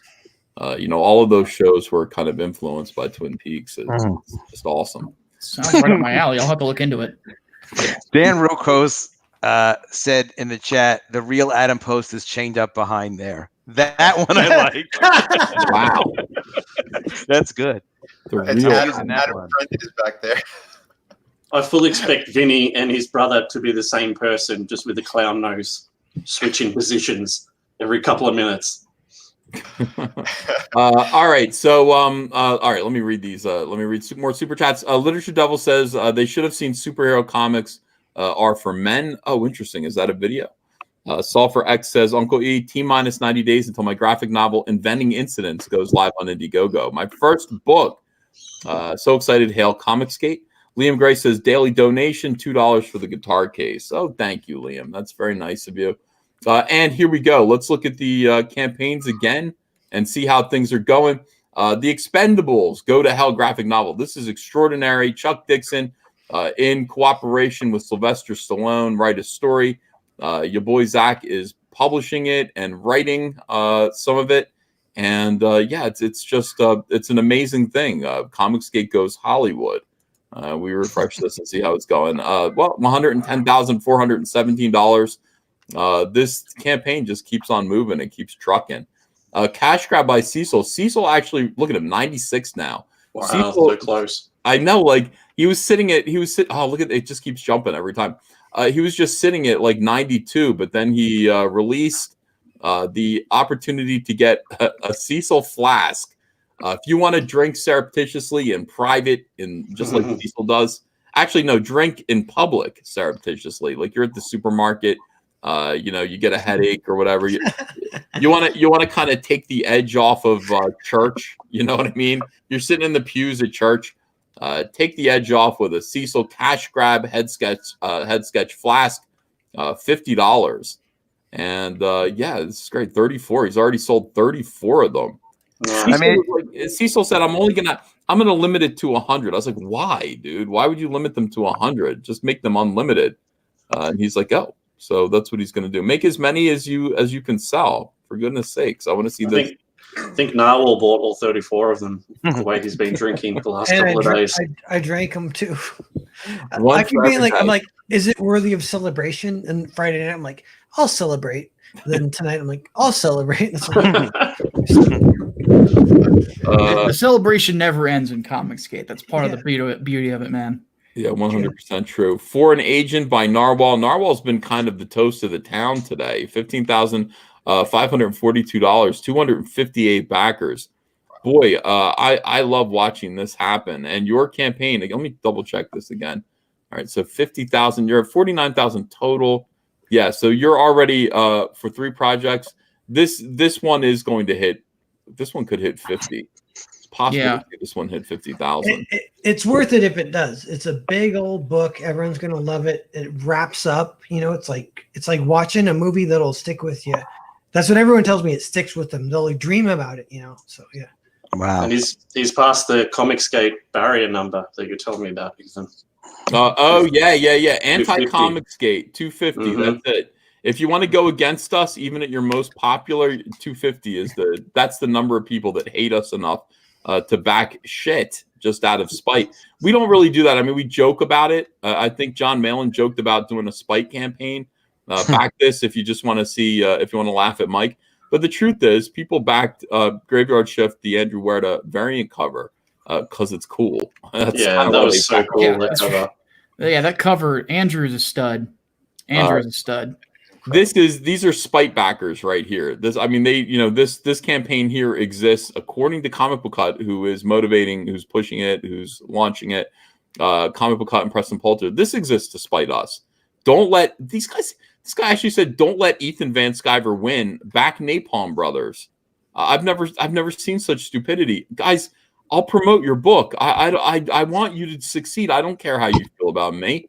I want independent comics to thrive and grow. Let me refresh this and see. No, it didn't. It didn't. Didn't thrive. Who are they trying to impress by saying that? I mean, it's so stupid. Well, not to mention, why do they think that we don't want any campaigns to succeed? Like that's something that I'm mystified by. It's like I don't recall us ever saying don't back X, Y, or Z. I mean, we've even brought sometimes when I've been on this show, we've brought up Lone Star and to see if Mike's moving and say, hey, if you like Lone Star, go for it. And people didn't. I'll probably help Mike. So I'll probably talk about his comic, But look at this. Don't let Ethan Van Sciver win. Back the Napalm Brothers. This is a whole video by Comic Book Hut. I win anyway. Me winning isn't dependent on anything that Comic Book Hut or his audience can control. I'm going to win. I promise you, I'm going to win. clawing like his most that he possibly could will equal 250. Yeah. So why does he even bother? Well, so far it's at 72. So far it's at 72. So I don't know if he killed off 180 backers. that are normally inclined to back Doug TenNapel and might He get ate smaller them. projects, but yeah, They are now hot dogs. Yeah, and this is all with that blue screen. Hey everybody, this is the hot. Like, don't back these books. Yeah. Back this book instead, because we hate Ethan. Don't hate me. I'm trying to help. All right, Through the Woods collected edition. Vinny That's on Carbonell. 15K with Vinny. Oh, nice. Boom. Yeah, Well done, man. look at this. Fantastic. Everything's hitting 15K right now. Let me just say, everything's hitting. We got Ford Agent, Through the Woods hitting 15K. Nice. Wow. Thank Vinny, you, are you guys. going on demand on this one? Well, I'm gonna do the extension. Okay. This is the first 30 days, so yeah, the first 30 days is almost up. Are you going to do something? It's a hardcover. You're going to do a stretch goal or something like that? Are you going to add something to this? Yeah, I'd like to. I put a new tier up anyway. I did like the 2 books because some people were asking if they wanted 2 of them, if they could save on shipping. So I put it right up tonight. So we unlocked the free bookmark, but I think at around 30 or 35, I might do a small run for Kelsey's cover. I might do that at 30 or 35. It has to be higher like that because, hardcover is very expensive. So. Well, I mean, I would say why not just here's what I'll recommend. Okay. I'll recommend a little pamphlet with this as the cover, Through the Woods. The stuff you didn't see, the stuff you weren't meant to see, something like that. And then, make a pamphlet of sketches and just nonsense, doodles from your friends, all of this stuff, and just add this zine. I would call it a zine, and put it in there, the Through the Woods zine. Now, if you do that as a stretch goal, I think by the way, it wouldn't cost very much to print. You could probably get it for, 80 cents a piece to print, especially with the printer we're using, because Vinny recommended one to me that they're not expensive at all adding it, so that would be a good idea. It'd be kind of like what I'm doing with the director's cut on Inglewood, which, by the way, for those who haven't backed it yet, that director's cut of Inglewood has a sketch that Vinny did for me of the lead character, so get you some of that more sweet Vinny art. Oh yeah. And on Clint's on his, I did a print for one of his main characters. So yeah, I'm on that campaign as well right now. Through the love Woods this print though. That cover is great. People want this. Just call this Through the Woods, Through Other Eyes, and then just have your friends do doodles and sketches of your characters. Cider Hype got a good one in there. Yeah. Survivor's Guilt. Survivor's Guilt. Pretty cool too. Cider's pretty good with titles, man. He really is. Hail Cider Hype, man. Yeah. Well, yeah. There's a lot of great art from the drawing stream. So yeah, maybe I'll hit up all those guys. And that'll be black and white interior, right? 5.5, 8.5, maybe. Yeah. Or 6x9. Yeah, 6x9 would be really good. You'll get the same price at 6x9. Yeah, they could definitely work. I would do this. I don't know what you're charging people enough. I don't know. I would just say, make it a stretch goal. Say we get to 25,000 and we're going to include this book, and everybody who backed at the $35 level is going to get one. Right. It'll seem to cut into your profit margin a little bit, but it'll boost you up so much that you'll make it up in volume. People will like that extra book. I love adding extra things. Little extra things really, really help a campaign move. Little extra bonuses. Yeah, I think I'm going to do that for sure. Cool. Because I was trying to rack my brain on a few other things I could do, but that's way better than a print. Yeah, people like books, don't they? I don't know if people like prints as much. That's what everybody tells me. As a stretch goal to give somebody an extra zine or a book like that's great. Oh yeah, people love it, man. Like I've had quite a bit of success with that, and I'm just trying to figure out what I'm gonna do with that sort of thing in the future. But when we get to 3 nights, we'll cross that bridge when we get there. By the way, Vinny, DM me about covers for that because I got some stuff in mind. Oh yeah, man, hell yeah, you got it. Replicator Remastered. Robert's here. Rob Arnold is here. Our buddy from Down Under, and already picking up some more backers here. Awesome. Yeah, we got to get Replicator over that 5-figure mark. That's gonna be, but we got plenty of time. 35 days to go. I think this campaign's doing pretty well. I think I'm going to add the Rob Willis print in as a stretch goal. Maybe if we hit 9 or 10K. So where's Rob Willis's work? Down the bottom. very bottom. Okay, let me see here. I love all this stuff so much. This is great artwork. Rob Willis, Replicator. All right, I don't. Is it up here? The art. It's here it is. Yeah. I've got an updated one though. Hang on. Yeah, because he did the full image. It's unbelievable. I can't complain about that. I love that monster design. Very Monev the Gale from Trigun. Yeah. Hang on.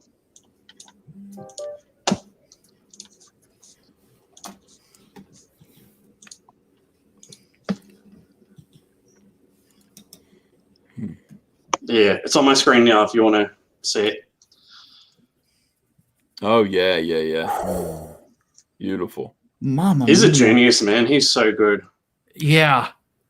Oh, hey guys, John Malin's waiting in the chat. Can I get somebody to volunteer? Yeah, drop no, let out. me bounce. I've been in here the longest, so I'll go ahead and take off. Say, before I go, one thing that I've been trying to do aside from getting people to back Inglewood, I do have a weekly podcast called Micah and the Hat Man. Just search it on YouTube. We're trying to get to 1,000 subscribers on there to get us to that monetization point. And we do it every single week at 5 o'clock. Ethan's been on it before, and we're going to try to do more stuff as well. So thanks so much for having me, guys. Ethan, and everybody have a good night. Narwhal, you and I need to get you on there sometime to talk to you about your art style. So Would love to. Thank you, Ming. all right. Have a good night, everybody. Good night, Bye, Micah. Micah. Bye. Okay. World's longest goodbye. Get out of here, Micah. Hey, John, how are you? Good. How are you guys doing? I knew it would be Michael. I knew it'd be Micah first. You said Micah would go first? Yeah. No. To quote just some girl, I knew it'd be you, Micah. Let's see. No eyebrow game. Lee Johnson says, God dang it, Ethan! You put that banner over my face right when I do my reveal. Jeez, I'm going off camera. That's it. That's payback for Firegate. Hold on. Looks like you took my notes, John Malin. You widened them slightly. They aren't touching your eyes anymore. This is good. No, Yeah, it's not a note. It was what I said. I said, look, it's going to get better as I go along. You trimmed one of them, but the other one is still fucked up. No, they're the same length. Well, one of them looks normal, and the other one on the side closest to the 300 poster is still messed up. It is. That's just the angle. I think that's just the angle. Malin, look towards the camera. Look, the actual look, yeah. camera. Imagine my skull, Ethan. Yeah. Look towards your webcam. Yeah. There you go. No, you're probably right. Yeah, look at that. Yep. Yeah. It's got a dip. Can you raise one at a time? Maybe that's your skull. Yeah. That's not the eyebrows. Look, that's guys, the face. these are lethal weapons. You don't want to know that. Those are impressive. Yeah. How's the wife liking them? They call me the big brow on campus now. I would say this. I'd say pull your hat down over the edges of them, and that's going to work. I mean, before that's what happened, and it was working. It was working okay. Like that looks normal. That might trick someone. Yeah. It might trick someone. That doesn't look freaky at all, or weird, or upsetting. All right, let's see. Lee Johnson says, please consider a Rob Willis Cyberfrog variant cover. Well, I mean, Rob Willis did a Cyberfrog card, right? I mean, and it was pretty good. He inked it and everything. Let me see if I can find it here. Yeah, Cyberfrog was jacked. Yeah. Like, let me tell you something. Rob Willis knows what he's doing. Now, I bought this. I bought the original. Somebody was like, "Is that for sale?" And by the way, Rob goes, well, Ethan said he's interested, but I'm all about first come, first serve. And I was like, I wrote to him, I was like, Rob, how much is the cover? Like, and I sent it over to him. I mean, you're not getting this from me. This is and it's not a cover, actually. It's a trading card right now. But wow. It needs to be a cover. It's so good. Yeah, jeez. Yeah, I look at it and I really like what he did with Sal. What do you think of this, John? I think Salamander looks awesome. I think Cyberfrog is off model and his legs a little busted. but the execution is fantastic. Yeah. Yeah. I have a couple of criticisms of it, but I'm not going to give them because I really like the piece. Yeah. Well, I know Ethan is a stickler, much like Eric Larson, for on-model drawings of his character. Yeah. So yeah, I don't like it when people draw Cyberfrog and it doesn't look like Cyberfrog. But I will say this, like, look, this is right. The head is right. This is all right. The torso is a little bit too muscular for Cyberfrog. Like, he's not ripped like this. And I said, like, picture, like, this is Cyberfrog if you took off his skin. He would look like this underneath. But Cyberfrog has kind of a baggy layer of white skin over his muscles, like frogs do. And then, the legs should be a little bit thinner. He gave him frog legs. I guess in a way, right? Son of a.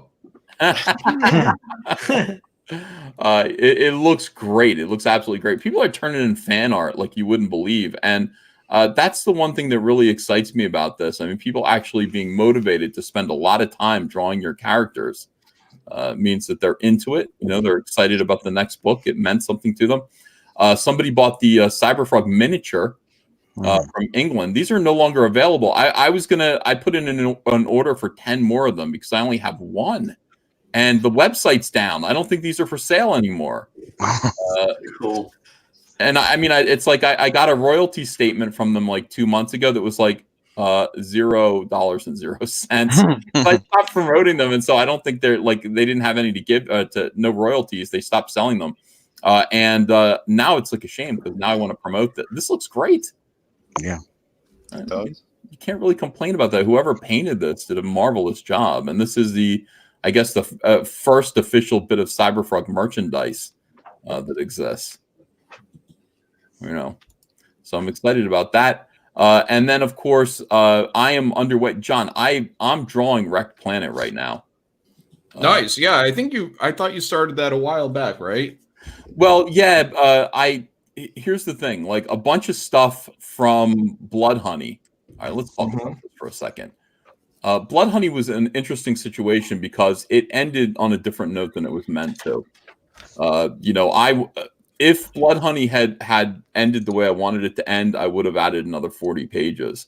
And the thing is, and the thing that I hated about doing Cyberfrog is that because I acquired so many haters and so many people who were determined to see this thing fail, but not only that, also people who backed it who were impatient. They wanted it now. I had to cut it off at some point. I mean, it was like, okay, I've got the ending already drawn for the way the book is supposed to end, and I can't get there. It's like I got this other 30 pages that I need to draw to get it to where it needs to be. The book should have been about 100 pages long, but it wasn't. It ended, where it ended. Just let's put the book out. It's already 60 pages worth of content. I only promised 48. So I've got these pages over here that were supposed to end Blood Honey. Now Wrecked Planet is going to pick up on those pages right there. Like, I think it's 5 or 6 pages that are already drawn that were meant to be the end of Blood Honey that are now the middle of Wrecked Planet, and then move on past that. Those have been just sitting there forever. Now I am 11 pages into Cyberfrog Wrecked Planet, and that's all I'm working on. I'm Nice. only working on Cyberfrog Wrecked Planet now, and getting this book done and out of the way. Let's get moving on this thing. Ethan, why are you in the dark? I noticed that, and I don't know why, and it's making me mental because I don't know why it's dark here. Let me see if there's a light here. The light's here. If I turn this off, that doesn't help. What's going on? Look at Adam Post's lighting. Look at that. Yeah, you've got to set it up the way I have it, and the way I have it is a secret. Why can't you be like Adam Post, Ethan? Well, you know what, Ethan, when you were complaining about it being too dark, and then you made an adjustment, it became darker. So whatever you did to make it to deal with it a half an hour ago, it seemed like that it was brighter before that. That lightened it. Oh, yeah. It's lighter now. Yeah, it's lighter now. Wow, that's crazy. Now you are more similar to Adam Post. I can't believe it. That's insane. It's still. I don't think the hat helps either. I think the hat's casting a shadow. Yeah. Yeah, when you put the hat on. Oh wow! Now it's really bright. Oh, this lit up. Okay, it's reflecting. I don't know. The lights are all on. I don't understand why. I noticed that I was getting frustrated while I was doing the video. Like, why is it so dark?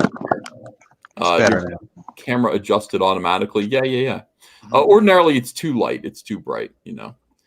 Charlie's London says, "Did Ethan read all the super chats?" I thought I did. Let me go back and look. One more super chat.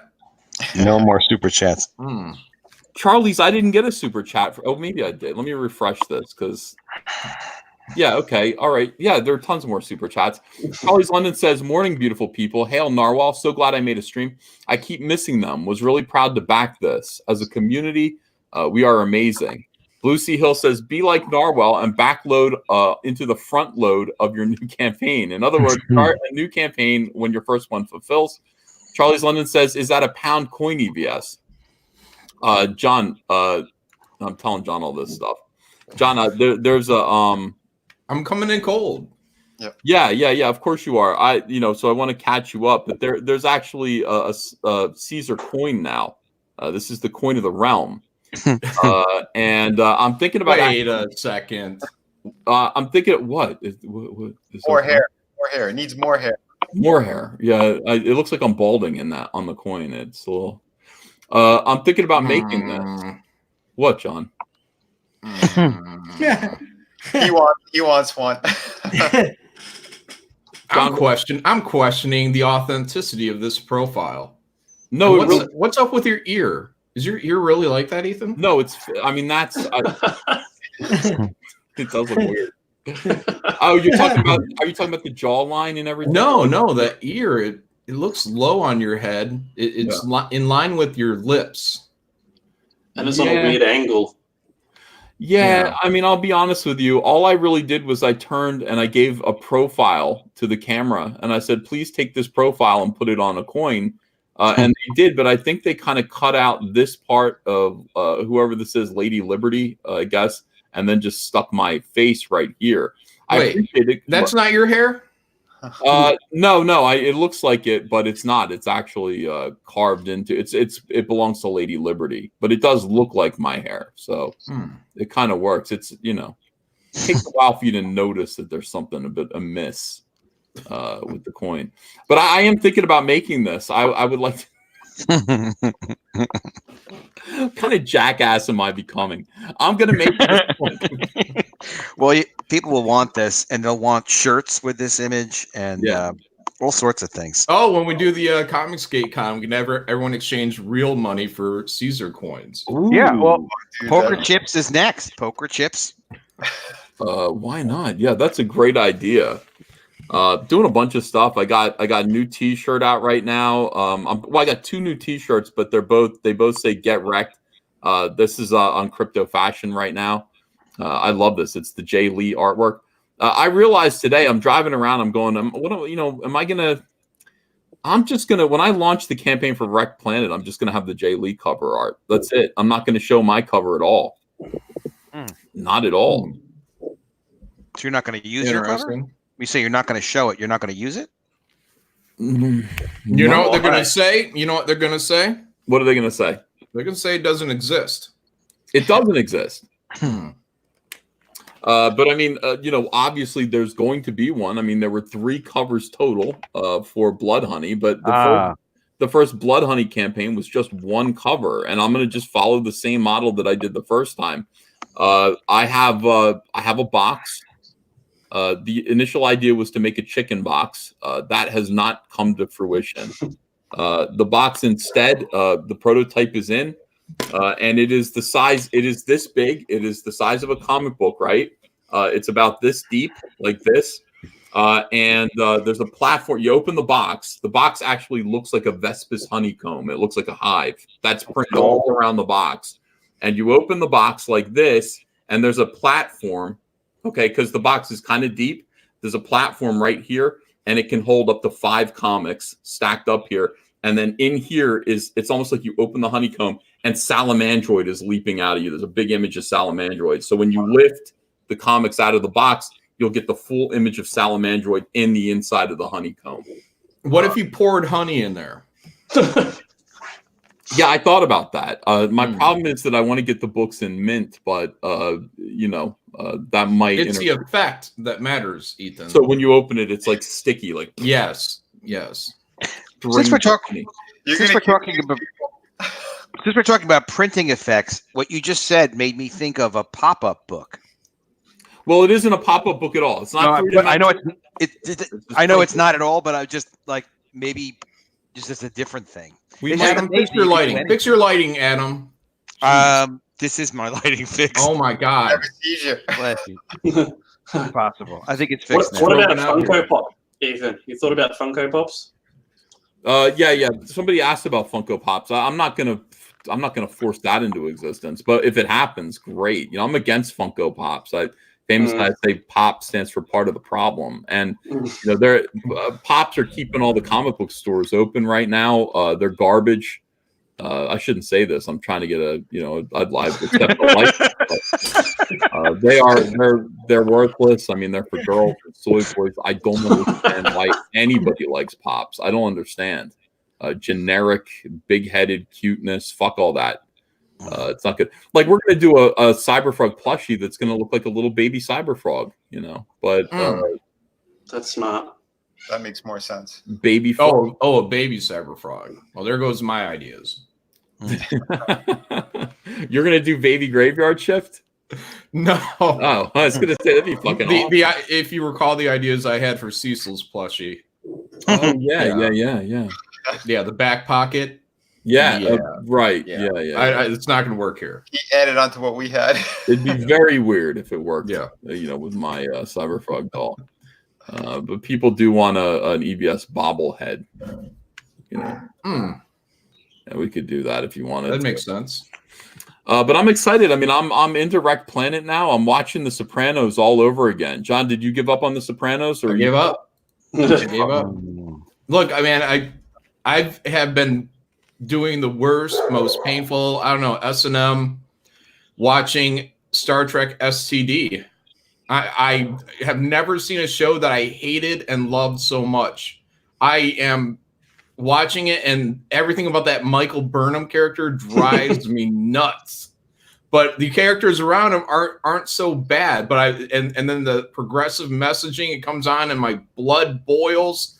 But some of the plot is just interesting. Some of the characters are actually pretty good. I like Christopher Pike on there, and I like the old Captain Lorca on there. And they're gonna get rid of them all. I'm right at the end of season 2, so. But I'm barreling through it. It is the weirdest thing ever because I hate this show so much, but at the same time I like it. It's my Mike Miller of Star Trek. Yeah, I mean, look. Oh my gosh, hold on a second. This is perfect. I just realized this works for John too. Hey John, can you do me a favor and stop trying to drag the topic into your own personal war? It works for John Malin too. He was talking to John Delarose there, but okay. Yeah, that is true. That's true. It worked right there, didn't it? Perfect. To make a video rebuttal. I love that clip of Mike. That was John. In case you don't know, John Delarose was in Mike's chat, raising hell, not raising hell. I mean, trying to raise heaven. I would say recently, or today. Okay. Today he was in there and he was basically just like, hey, he was just like, hey, you know, we're going to make Christian comics, you know, we're going to do great Christian comics together, et cetera, et cetera. And, you know, there are a lot of people who are lying in Comicsgate that say that everyone can get $100,000 with Comicsgate. But that's not true. It's just the superstars and celebrities. You know, et cetera, et cetera. We're going to bring Christ back to Comicsgate together. And then Mike just stops him and like he's typing in the chat and all of a sudden Mike just busts out. Hey, John, can you do me a favor and stop trying to drag the topic into your own personal war? I love it. So wait, so is Mike defending Comicsgate again? No, not at all. He just hates John Delarose. Hmm. John Delarose. First of all, Mike. People do try to romance Mike into coming along. And now that Mike's left Comicsgate, they're like, maybe he'll come and be with us. It's like who did that? Scott, what's his name? The big fat dude. Kurtz. Scott Kurtz was trying to get Mike to sort of come along with him, and then of course John Delarose. And Mike's like, these people think I'm stupid. He's like, I'm not stupid. I'm not joining you just because I'm not with Comicsgate anymore. So John Delarose tried that same trick with Mike. Mike wasn't buying it, John. So there's only one man who can trick Mike to lead him away like a Pied Piper. That's Tenaple. Yeah. Oh, not Edwin? Oh. Edwin follows Mike.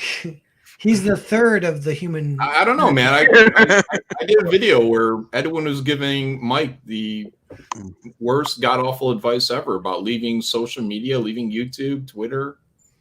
Yeah. I mean, Mike didn't fall for that either, but But was Edwin the source, or was Doug the source of that? Because that was the same stuff Doug was saying. Until I see proof, Edwin is the source. It looks like Edwin's the fall guy, right? He's the face of the operation, but behind the scenes, you know who the real guy's pulling the strings. Mike thinks he's doing his own thing, but he takes counsel from other people. I'm going. Hikaru. The only person Mike listens to are the dummies, and some of the people are dummies in his chat. Everyone that's giving him bad advice, everyone that watches Mike's channel, if Mike fails, it's your fault. Just keep that in mind. Yeah, all of you guys who advised him against Comicsgate, advised him against Ethan, and made all these great business proposals to Mike S. Miller. If he goes down in flames on the next Lone Star, or even MAGA 7, then consider yourself as part of the blame. You better be buying 6 copies of it. Yeah, I mean, make sure that these guys do that. Like, if you're flattering Mike and you're telling Mike he's doing the right thing, I really hope you're prepared to support him. I mean, I mean that. Yeah, you got to support him. Buy his comics in great quantity. Every tier, average of $200 per backer, or you'll be sued. Well, I mean, it's just going to be embarrassing. Otherwise, it's just going to be really embarrassing. I don't want to see Mike succeed.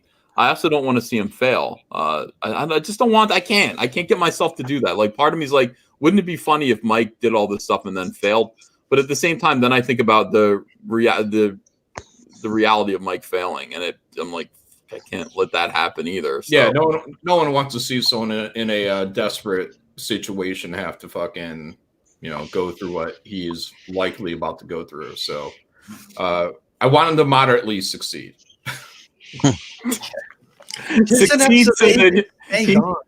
He needs to succeed so that here's the degree. Mike needs to see a decrease. He needs to not do as well as he would have if he'd done Lone Star 3 with us. But he needs to do well enough so that he won't go homeless, but still do badly enough so that he realizes he made a mistake. Like, that's the compromise that I think we need to see. Yeah.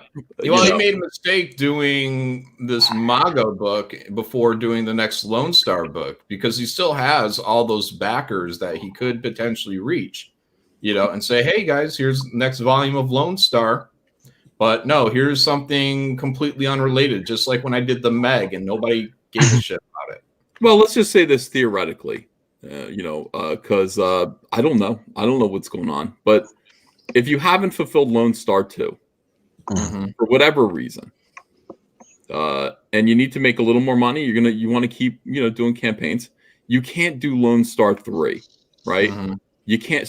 But this is just a book that I'm doing because it's the right time, right? It's 2020. The election's happening. This is a strike while the iron's hot kind of thing. So I'm going to do this MAGA book that has nothing to do with Lone Star or the fact that Lone Star 2 hasn't been fulfilled yet.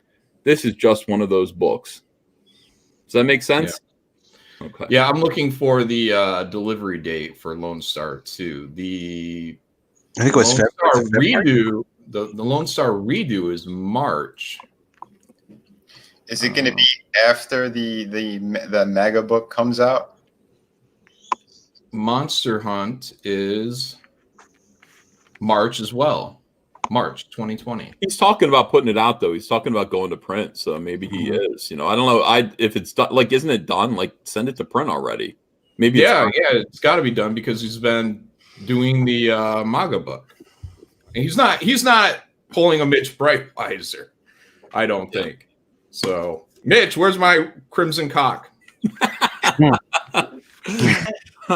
Yeah, I think Mitch, I think, is just like overwhelmed with other things. And I said this the other day. I said I feel like, you know, once you stop drawing comics, it's really hard to get that engine going again. I mean, you know, that was the number one advice that Spawn guys, Todd McFarlane, said in an interview. He said, "Don't ever stop. If you stop, then you're a pussy." So. Well, Todd stopped, you know, and he that's didn't, why. though, or he said he claimed he didn't. Well, he did. I mean, if you're not going to produce comics at your pace of production, and Todd was doing comics almost monthly, right? Then you are going to rust over, and you know, it's tough for me. Like I said, like I've been doing for 2 months now. I've been doing these head sketches. It's repetitive, quick drawing. It's, you know, it really does kind of take it out of you. But when I was working on Blood Honey, when I was like, 4 or 5 months into Blood Honey, I was a god. You know, I was kicking ass, and I was like really connected to what I was doing, and I woke up and made new realizations every day. But once you stop doing that, and once you let that kind of rust over, you have to get back into it again. You know, so I'm back there, and then John never stopped. John, how's Graveyard Shift 2? Are you almost finished? Done. Yeah. And That's it for awesome. Yeah, well, I'm done. The colors are still being completed. We're going to be going over the lettering here sometime this week. But yeah, what are you going to do? Are you going to immediately start something else? I mean, the fulfillment thing is a whole other problem, because fulfillment takes months, and then those are months that you're not drawing. You know? Yeah, I'm hiring people to come in and help me out on this one. Because the first one was fulfilled with Mark Polton. So I wanted to be sure that I knew exactly what it took to do this. So I want to know everything down to the dollar, down to the scales, the entire process. So I'm handling the whole process here, but I'm hiring people to come in and do it for me. So I'm probably going to be stuffing some boxes and some books, and I definitely got to sign almost everything. So I'm going to find out. I got to do it one time to find out what the process is like. And if I can do it, and if I can do it affordably and efficiently, then I might start doing fulfillment for other people by hiring other people to come in here. Because I think Comicsgate needs fulfillment. They need somebody that hopefully they trust to come in and just start shipping this stuff out. I mean, it's a lot of work. So it took Mark, I think, 6 weeks to fulfill the first one. I want to try to get this one down to 2 or 3 weeks, and then we'll see what's redundant, what's not working. And if it doesn't work, then I'll have to look into other options for the future. But right now, this is something I want to learn. And if it works, I'm going to offer it up for other comic skaters. So that's cool. I told Andrea, Andrea fulfilled a whole campaign by herself, and she's just like, we could probably, if we keep the campaign simple, we could probably continue to do this by ourselves. So, rather than, producing, all of this stuff, let's just keep the campaign simple, and we can probably fulfill fairly quickly. We were shipping out 600 boxes a day. We got it done real quick, relatively speaking. I sat there at the table, I'd sign everything, Hunter would sit there, bag and board them, and then Hunter, Andrea, and I would box them up in the Gemini mailers, and then Andrea completely did the shipping labels herself. That's beautiful. That's very beautiful. That's what you need. You need a system, because that's how I always kind of do it the same way. But yeah, it gets tough if you're doing it by yourself. Yeah, it's very tough. I always find it stressful. The number goes way down when you do it yourself too. I've learned I want someone there. I'll hire anyone. It's like it's worth it. I'll pay you $15 an hour. Get here, let's do it. If you have people to help you, that's the thing to do. Because it does cost money. A fulfillment service, not only does it cost the cost of shipping and the materials, but you're actually paying per shipment. There's an additional fee on top of that per shipment that you've got to pay. So all of that, you know, that shipping money goes right out the window. And I will say that, you know, when it comes to shipping, as I said earlier, shipping two packages to Hong Kong, two $25 worth of material packages to Hong Kong cost $65 a piece to ship. That's money right out the window. You know, you've got to average things out a little bit, or do what some people are doing now, and actually go in and find out what it's going to cost per country, and then adjust shipping rates per country. That seems like a goddamn lot of work. Yeah. Yeah, but it's probably the right thing to do. Yeah. You know, if everyone priced everything exactly where it has to be, it may hurt your sales. The only other option is playing it a little risky, like I do, which is I have a set $10 for domestic and a set $15 for international. So on my first campaign, I had it set at 12 for international. So I had to raise it up. We'll find out, because I'm maxing all these. I'll be sending out on average 3 books, some cases 4 books per Gemini mailer, including, you know, all the smaller stuff, stickers, cards, whatnot. So these are going to be maxed out going out to somewhere like Hong Kong. So I'm going to find out what the real price is. I'm prepared for it. I'm prepared to take the hit. Well, from what I've been seeing, like if you go over £1, I think it automatically it's like $25 to ship overseas. Yeah. So yeah, because that's what I'm looking at with all these hardcovers, because these things they're gonna weigh about £1. Yeah, that's a big book. That's a big book. It's big. It's hard. I mean that's sorry, but that's the thing. It's the weight of it, because it's the paper cover. And I mean, I try to let people know that when I'm talking about the campaigns every time I get on streams and stuff. But I'll have real data when this is done. Wooter Van Putin, how about Second Chance Cyberfrog? We're shipping those next month. They're going out in March. We're waiting on the posters, and I'm told the posters are going to be in this week, and the Heather Swain trading cards. I just want new stuff in. So we're going to get the Jay Lee posters should be in this week. I'm waiting on so that campaign will be ready to ship. We'll start shipping those out next month as on schedule, as arranged. I'm waiting on the Blacklight Salamandroid posters, and then we're going to do another campaign. And I think what we're going to do is we're going to do for the Blacklight posters, we're going to release the what is that? What is that? Is that the thing you're doing right now? Yeah. Hold on a second. Oh yeah. Cool. It's trying to make sure I keep Salamander on model. I know the B looks a little bit larger than he should be, but the other one in his hand will be more to scale. Remember, Salamandroid's legs are stubby. He doesn't have like proportionate leg. He's got I think this legs. one is right, or where is it? I think this one is right, and I think this one is long. That one's getting too big. Yeah. So, but that's it. Yeah, I haven't stopped drawing yet. So I still have to do. I have to wrap this. I'm doing the rough for a Flying Fortress and a Sea Dog book. Nice. Cool. That's why you're so quiet. That's why you pretend to chew gum all the time. John is pretend. What are you talking about? John's getting work done. Let's see. Softrex says, doesn't Zach use a fulfillment center to ship? I think sometimes he does, and other times he does it himself. Zach is frugal. Zach wants to save the money.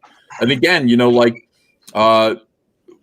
look, if we fulfill ourselves, we're saving like a few dollars per shipment. It's crazy. It's like if it makes sense, if there's a way to do that efficiently, we should be saving those few dollars per shipment by doing it ourselves. Yeah. You know, that's but it's a grind on the soul. I say I always, you know, I'm like, Andrea, can you do the banking stuff so I can just be creative, because I don't want to hear about any of this. Like, oh my God, I'm the exact same way. Let me please let me just be creative so I can produce the money. Like, you figure out where the money goes, and then I'll do everything else. I'll produce the money. This is page 1 of Wrecked Planet, guys. Gorgeous. Devastated Philadelphia. This is the Walt Whitman Bridge that the Cyberfrog and Salamandroid, you know, we're crossing in Blood Honey, and this is what's left of the city now after 20 years. I mean, just the whole map looks like this. It just looks like shit. Like, It looks like ancient Egypt almost. The ruins of or the ruins of like ancient Greece. There's some stuff still standing that reminds you of what the world used to look like, but it's all covered in garbage and it's hideous. I feel like you just described New Jersey. Some people said, yeah, it looks like the V's came and made some improvements to Philly, but I disagree. My beautiful Philadelphia. So is that the bridge that goes into Jersey? There are like 4 different bridges that go into Jersey. Okay, well, there's one that of Subway, I think a Subway or a tram or something like that, and it goes right past Camden. That's Betsy Ross. Okay. Betsy That's Ross. The bridge I've been on then, yeah. Yeah, and then there's there are a few others, but I use Walt Whitman. It goes from Pennsauken, right to well, you can get on you can get to the airport using this bridge pretty easily. So this is awesome. I'm actually, what I'm doing, John? I'm gonna open up issue 2 the same way I opened up issue 1. This panel is, or this splash looks like page 1 of Blood Honey. This is Cyberfrog's homeworld. Cyberfrog's bursting past the sun, big object in the sky, and then I'm going to open up to a page, like a credits page, where I'm going to show different places, different locations in Philadelphia. I'm going to show the Liberty Bell. Oh, wow. I'm going to get to show the Rocky statue, which is something that I wanted to do. What that looks Is it going to be at the bottom of the steps or the top of the steps?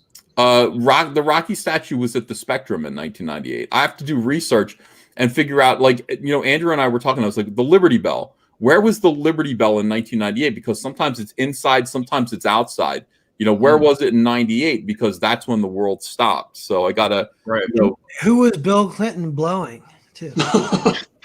Wait, getting blown I don't think he was blowing anyone. Well, who knows? But do you have insider information on this?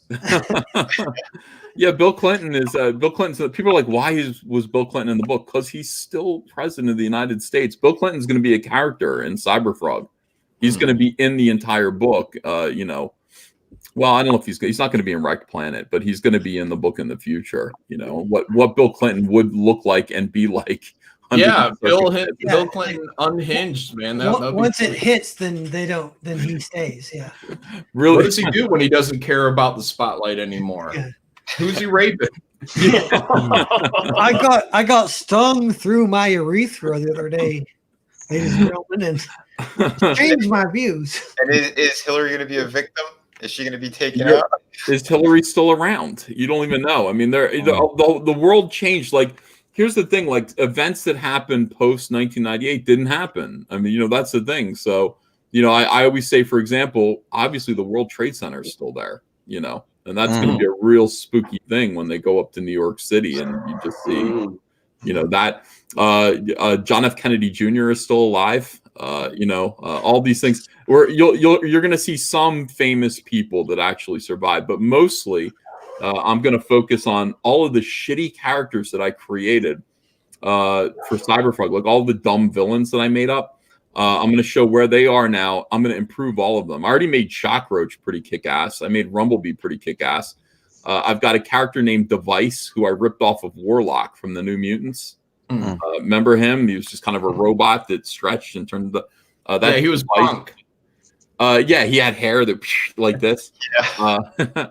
I got Device. I got Spite. Spite is a cat monster kind of thing. This little white tiger, half human, half tiger. All of these characters. I'm thinking about bringing back Grizzly, from the Amphibionics Ash Can. All of these characters, where are they now when they're 20 years older? And it's also interesting because some of these people who bought the Survivor perk, you bought a Survivor perk and you're in. I showed you in 1998 as a survivor. You're still around. And you're 20. I get to draw these people 20 years older and 19. So if you paid to be a survivor, you're going to see what I think you're going to become in 20 years. But you're going to be in the book 20 years older. I really like that the Twin Towers are going to be there. I mean, when you put the honeycomb stuff all over that, I mean, that could be a very eerie and iconic image. Like that's like a shock for the movie. Yeah, right that's there. a good sci-fi subgenre. Is like the alternate future, and Yeah, this you is got an like entire entering story into- you could do there. Yeah. Look how happy Ethan is. I'm so delighted by all this. I've never been happier in my life. It's like I'm buying Mogwai's hand over fist. Oh, feeling pretty good. Yeah, I mean, when you're doing your own stuff, it's all I think about. All I think about is this stuff. All I think about is Cyberfrog and how I own all of these characters and can do whatever I want with them. How I can put John Malin in the book if I want to. As the head of a human centipede, maybe. Well, this is what I look like in the future. Yeah. After eyebrow, like technology. Yeah, give me the good Eyebrow side. transplant. I mean, in 1998, John still had eyebrows. So, whatever catastrophe happened to John to make him lose his eyebrows, whatever nuclear waste. Escaping the Vespas. Bunsen burner accident. So in this alternate future, John actually still does have his eyebrows. It's going to be pretty amazing. It'll probably give people the shivers when they see it. They'll be like, what could have been, The scary part of it. So there's a guy named Camel Moon, and Camel Moon has a new YouTube channel in which he takes this stupid show that we do, and he basically does it as Space Ghost Coast to Coast, which was a show from the 1990s on Cartoon Network. Nice, yeah. I knew one of the guys who worked on there. He sadly passed away, but he was the voice of the praying mantis. Well, now Cecil is the voice of the praying mantis because this guy is producing. He's producing these things. I guess it's called Comicsgate Roast to Roast, and here's the second one. He did one already. I haven't shown this new one on my channel yet, but we'll go through this together. Thanks, Camel Moon, for doing this. I hope this amuses you guys. Go sub, everyone. Yeah, go subscribe to Camel Moon so you'll never miss one of these. Is the audio working? Yep. Yeah. Okay, good.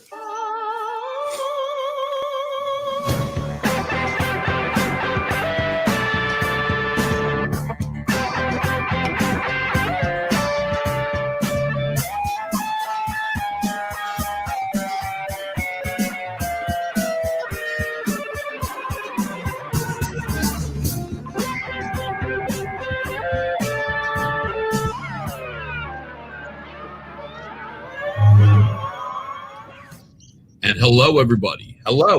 Welcome to ComicArtistPro Secrets. I'm Ethan Van Sciver. Hello, Howard. Thank you for being here too, Matt. John's in the green room, by the way. Oh, okay. Hold on a second. Hey, John. Oh, I finished digesting my Taco Bell. How was Taco Bell? You know what we're doing now? It looked like we're going down memory lane. Hi, fellas. Hi. I don't know how the hell this happened. I was drunk on eBay. Comic artist Doug Secrets here. And I thought to myself, I've got a top hat. You guys have seen it. Do you feel taller? A little bit. Yeah. Like I actually, I was worried about adjusting the camera because I was like, I'm really low on the screen. Now I'm not. Now the camera's perfectly placed. Good frame. And what I really need now is a monocle. I mean, if you were rich, that's what you would wear to a thing. Like it's real. It's not like costume party real. It's real. If I want a monocle, I'm going to get a real monocle, like an authentic monocle. Today of 100 of them. Put pants on. It's got so classy in here all of a sudden. Wow, it does look cool. I like having a monocle. I think it should stay in my eye though. I want to do this and just keep it there, but my eye socket isn't big enough. You think it's too tight for me? See what I'm saying? With that hat on, I could dunk. With that hat on because he's got the eyebrows on. Why not come on? Yeah, you're not tall enough to wear that hat correctly. And I should make Viagra commercials. Hello, I'm Ethan Van Sciver, the leading voice of Comicsgate. And when I'm not feeling up for it, I take Viagra. I would do it if they paid me to do it. You guys are like two anchors. I wish I could fly, but I got you two holding me back. One thing I wouldn't do is squatty potty. Is there just something that makes you squat while you dump? Just picture anybody in a field picking rice, how they have to take it down. But Have you heard the Squatty Potty commercials? This is called shabby chic. Yeah, it's like a bench that you put in front of your toilet that you put your feet up on, I guess. Your butt is below your knees. You're literally, and it comes flowing out. And it basically readjusts the position of your butt on the toilet to make pooping easier. Now, I don't know how to talk about that except how I just did. If you digitized me, put me on the internet and made me currency, I'd be Bitcoin. Yeah. Well, okay, hold on. I want to point out that he supports rape songs indirectly and directly by being on this show. Thank you. I played the long game on you suckers. That rape song was so good. Daddy Can't Rape Us All. If I tried to run for mayor, you know what would happen? They'd be like, what is this video of you singing Daddy Can't Rape Us All? Daddy can't rape us all. Daddy can't rape us all. Daddy can't rape us all tonight. Daddy can't rape us all. Daddy can't rape us all. Daddy can't rape us all. It ain't right. I sing like this when I haven't taken my meds. Yeah, I have a feeling like that put an end to rape. Well, no, I am going to run for mayor of my town, and I will win. Attaboy. What are you going to do differently? I'm going to make gay marriage mandatory. Gotta have the right enemies. Very progressive. No, it's not. I like it. I gotta go because my hoverboard just Be on the show. Number one show is the Doug Show.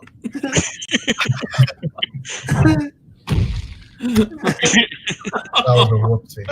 Looks like the teams have it. A piece of shit. Wow.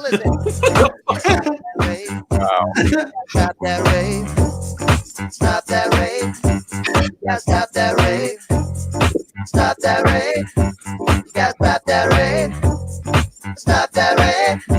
You gotta stop that rape. One more rape? No more rape. No more rape. No more rape. Just one more rape? No more rape. No more rape. No more rape. What's the shit, dude? That's amazing. Yeah, so that's Camel Moon. If you want to, what the hell is that? What is that noise? It's a hound from hell. That's a dog from next door at my house. And that is the perfect time because I have to go. Thank you so much for having me again, Ethan. See you guys. You're welcome. Hey, Rob. See you, Rob. The wolves are literally at Rob's store, everyone. If you Back could, replicator. see you later. Yeah, if you could See ya.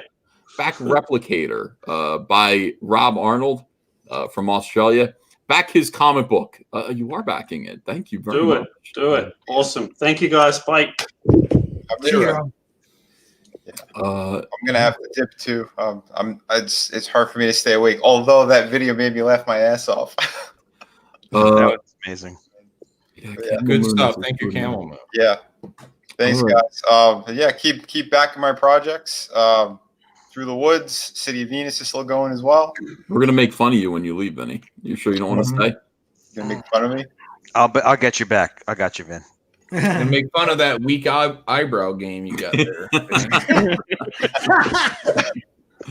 Hold on. Let me bust right. out the Sharpie.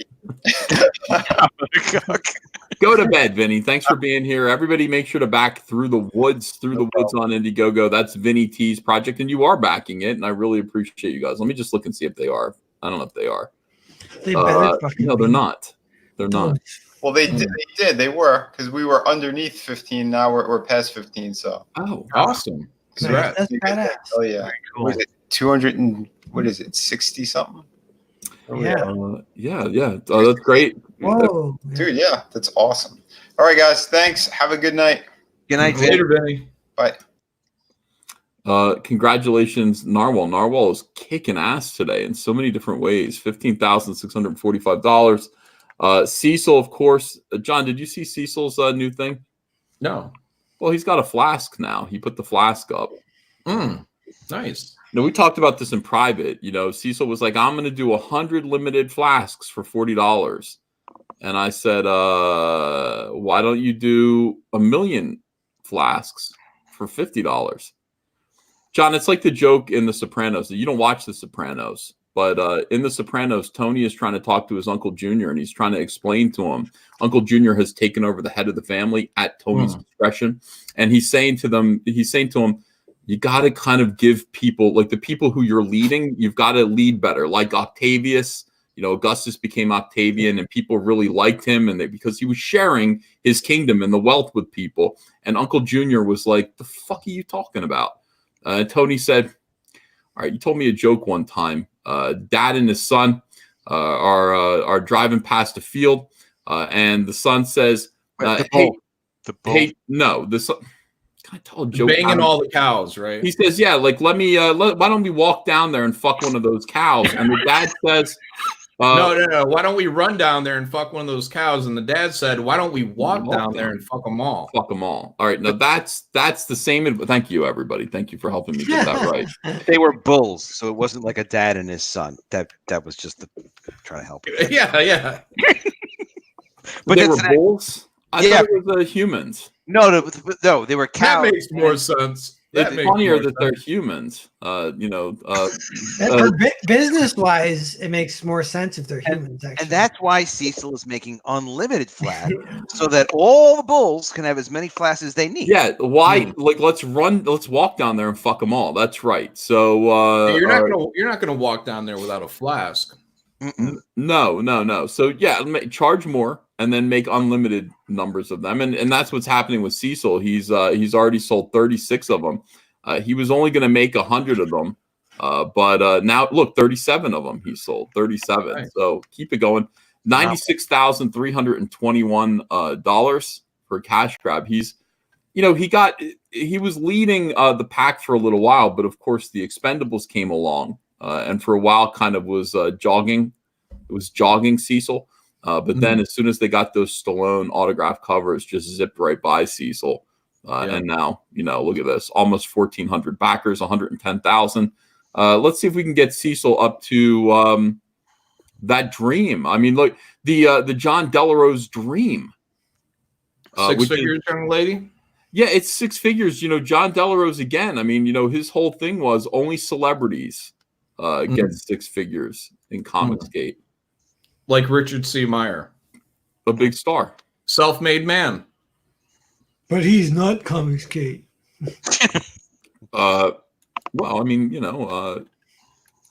we had that discussion as well. Hold on a second. Let me just show you. I love this. Absolutely love. I love watching John Delarose do his thing. It is funny. Okay, so let me share the screen and we can look at this. This is so Mike's running a YouTube show, and I don't know what's going on. There might be 15 people watching it. So if there are 15 people watching the YouTube show, if you want to be in the chat, you want to talk, you can basically monopolize the chat. If you are incentivized, if your goal is to talk in Mike's chat, this is what's going to happen. You know what I mean? It's just going to be you in the chat replay. Here's John Delarose saying, we'll build a much better movement based on Christianity and comics this year. It's going to be beautiful. What do you think of that? John Delarose is such a great representative of Christianity. That's sarcasm, guys. Makes me want to join. Yep. Oh, yeah. What is up with just some of the shittiest people? Well, Doug for sure, John for sure, Mike. I'm still kind of on the fence. I think Mike's smart enough, but man, come on, guys, be good representatives of Christ, not bad representatives. I mean, you got fucking John Delarose out there trying to fucking or sending Clint Stoker Clint's own home address and saying, "Don't fuck with me." When did Christ ever fucking do something like that? He does it. He does it all the time. He says, "My home address is heaven." And don't ask what you're gonna go to hell otherwise. So that's constantly what Jesus does, actually. Yeah. He said God is vengeful, and et cetera, et cetera. So maybe John has a point. He says meme was a bit tacky. Now I don't have a picture of the meme with me. I wish I did. It's the Expandables meme. Where he see, that's the thing too, is like Mike made this Expandables meme, which was me, you, Cecil, somebody else I think was on there. And our heads were pasted on all these fat bodies, and there's like a smorgasbord of food and candy in front of Ethan. Yeah. And I was thought about it, and I was like, you know, Mike is a retard, because never once has Ethan ever drawn or memed Mike. Like, Ethan has never like pasted Mike's head onto something, because Ethan is busy working on books. All the problems with memes that Mike ever had were always people coming from, you know, War Campaign, or someone else. I don't know. I don't know if it's always War Campaigners, but it's always from somewhere else. Like, Ethan's never gone after Mike and sat there and started pasting heads on the bodies. And how can I fuck with Mike with this head on body? And oh, here's a dildo. Here's a dildo. It was always somebody else. But Mike doesn't go after Ro. He goes after Ethan. Well, I mean, okay. So first of all, you know, Mike thinks that I'm the one doing all this. Mike thinks that, you know, I'm the one telling War Campaign to make fun of him. And I'm not. I don't tell War Campaign to do anything. And if I did, they probably wouldn't listen to me. The one thing that I did do to Mike was tell him that he was going to win every single episode of Drawn and Quartered at my discretion, at my whim. I would tell my fans, and this is the thing that Mike doesn't understand. Mike's like, you're all followers of Ethan. You just did whatever he says. They only do what I say when they think it's funny, Mike. If I tell them to do something they don't want to do, they're not going to do it. But I can tell people to do something that they kind of go, that's funny. I want to be a part of that. See, I can get people to want to be a part of something that they would naturally want to be a part of. I give them an idea and they might want to do it. So everybody voting for Mike so that Mike wins every week of his show, because Mike couldn't tolerate John Malin winning over and over again. And that's why he got rid of John, because he wanted to be the winner. That's funny. Everybody wants to be a part of that. That's why he canceled his show. He completely ended his show because I was winning so much. And yeah, and then once I was gone, then he brings it back. He never missed a week.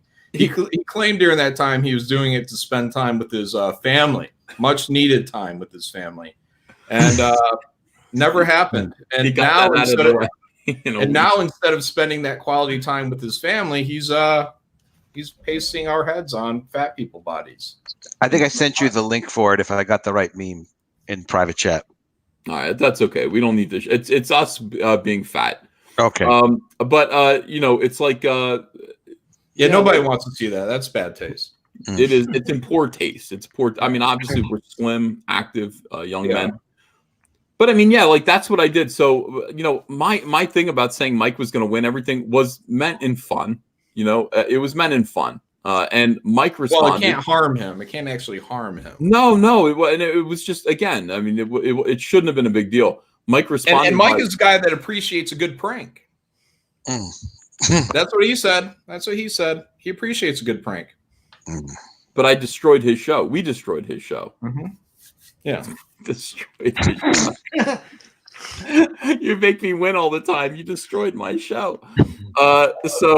Anyway, so Mike responded to me going, you're going to win every single week, by sending me videos of real frogs being cut and mutilated, screaming. That's how Mike responded. Mike responds to, I don't know what Mike's responding to what? By sending pictures of, by making memes, by cutting out, making memes of us. I mean, really, like, that is what Hikaru is supposed to do. That's what his boys are supposed to do. You know, I'm down with that. Like, people memeing me is cool. Like, I just accept that's going to happen. He's got a couple of people over there that have made memes of Andrea and put her face on pornographic, actual porno, which to me is not cool. Not cool at all. You know, and Mike has to, if I have to answer for War Campaign, Mike needs to answer for that. That's not something War Campaign does. Nobody's attacking family. They're making fun of the public figures in Comicsgate. But yeah, Mike making memes is interesting. It's funny to watch Mike kind of descend to the level of the rabble, I guess. Yeah, well, what he would consider the worst. The worst of the worst. Yeah. I mean, he was the one who said, he said, like, War Campaign broke me. And he's doing the exact same tactics. He personally is doing the exact same tactics as what he said broke him. So I guess what his intent is to break you, Ethan. Yeah, he says that it separates him from the Lord. You know, his Yeah. obsession. I saw him walking around and talking about how it separated him from the Lord. That's not what I wanted. I don't want Mike to separate himself from the Lord. This is awful. Well hung and done. Please don't type things like that. That is awful. But that's the kind of thing that goes on. We don't want to make fun of people's family at all. That's not right. Yeah. So in any case, let's get back to this whole thing with John Delarose, which again, just John is so funny. Like John thinks everyone is stupid. What would is there a cartoon character? Is John Wile E. Coyote? I mean, is that kind of who John is? Like super genius? Like he thinks orders everyone away around... from Acme for like a new item every week for a new cartoon. How can I trick the Roadrunner? Like Comicsgate is the Roadrunner, and John is Wile E. Coyote, and that would make Mike somebody who interacts with Wile E. Coyote, who is traditionally not very bright. I'd say like Elmer Fudd, but who still is smarter somehow than Wile E. Coyote. All right, so this is it. The meme was a bit tacky, so he doesn't like Mike's meme making fun of me being fat. I thought it was okay. We're going to win by ignoring these guys and their divisive tactics and making great comics going forward. That's the tricky part right there, John. That's the tricky part. You can ignore us. That would be a good idea. The making great comics is the tricky part. It's like, I haven't seen it. I'm sorry. I haven't seen it happen yet. Yeah, we got all the best over here in Comicsgate. That's right. If you want to actually put your money where you're making comics is not in and of itself an accomplishment. I mean, it isn't. People make comics all the time, constantly. The racks are filled with comics that shouldn't exist, that were vanity projects, a waste of time. Wrong-headed, poorly conceived. Comicsgate, currently we have the best creators over here. We do. With everybody, Donald DeLay, Andrew Huerta, John Malin, Rob Willis, yeah. Narwhal, Rob Willis. The range and styles too, like Narwhal really sets us up a whole new level.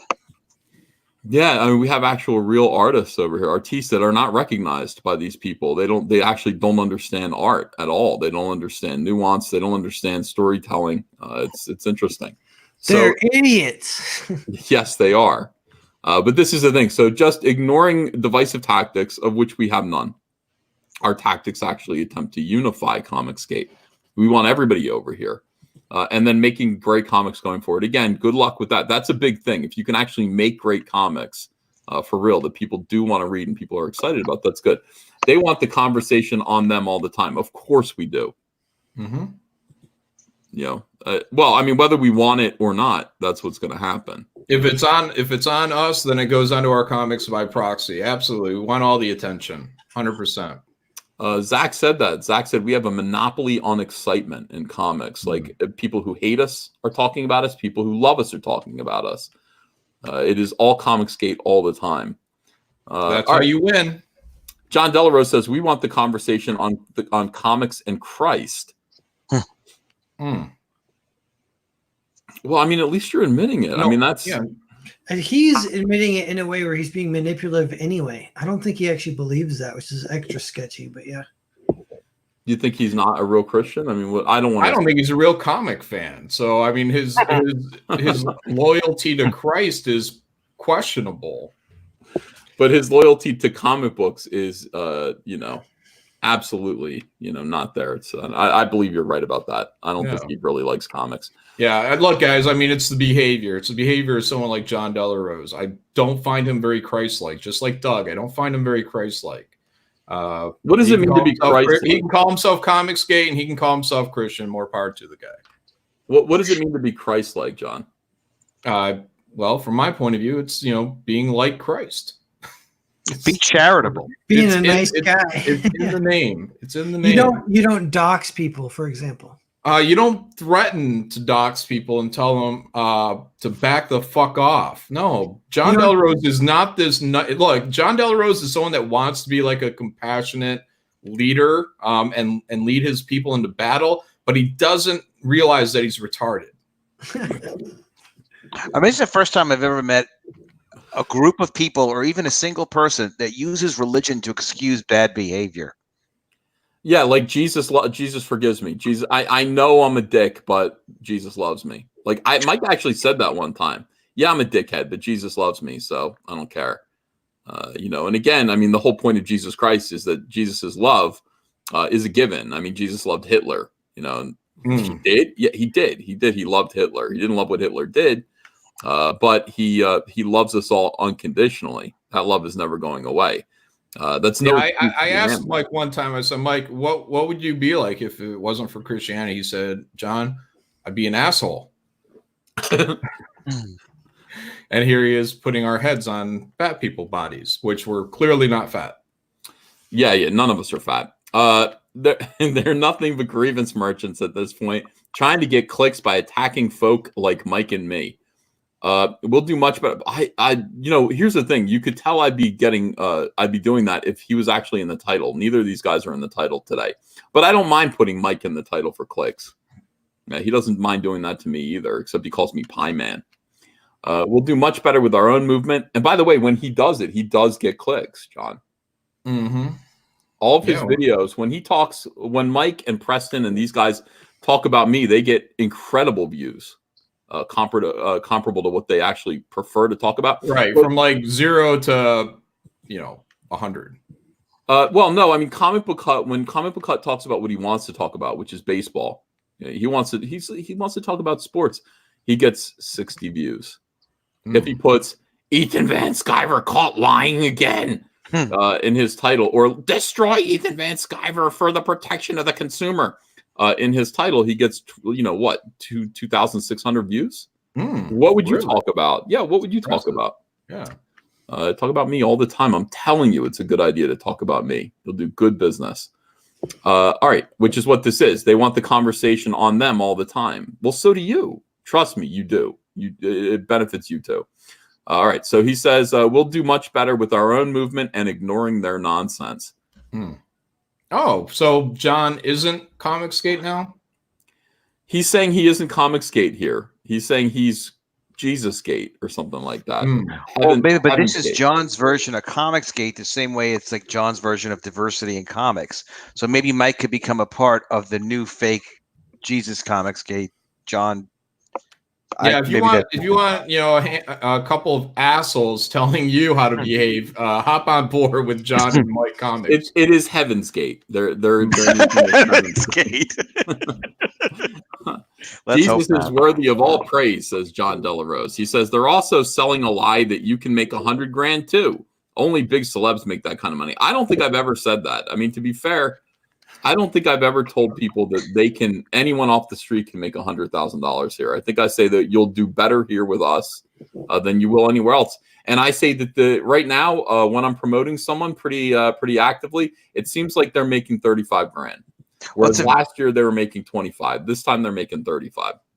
And everybody's doing better on their second campaigns than their first. Right. And again, tell that to Tug, another self-made man. Not a celebrity, built up his channel, launched his own book, and I believe he's 6 figures. He is. He's better than 6. A little higher. So how do you explain that, John Delarose? Tug has actually improved his life.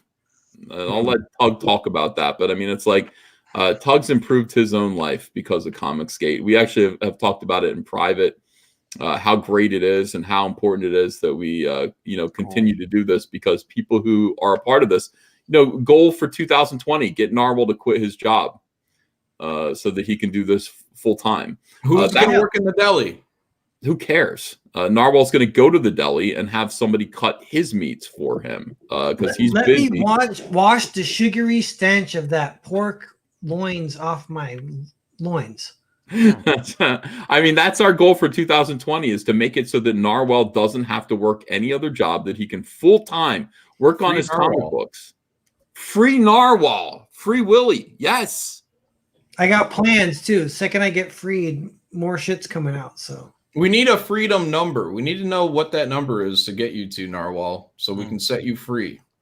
Yeah, it's around 30K. If Foreign Agent hits around 30K, it'll be a stretch goal there, kind of.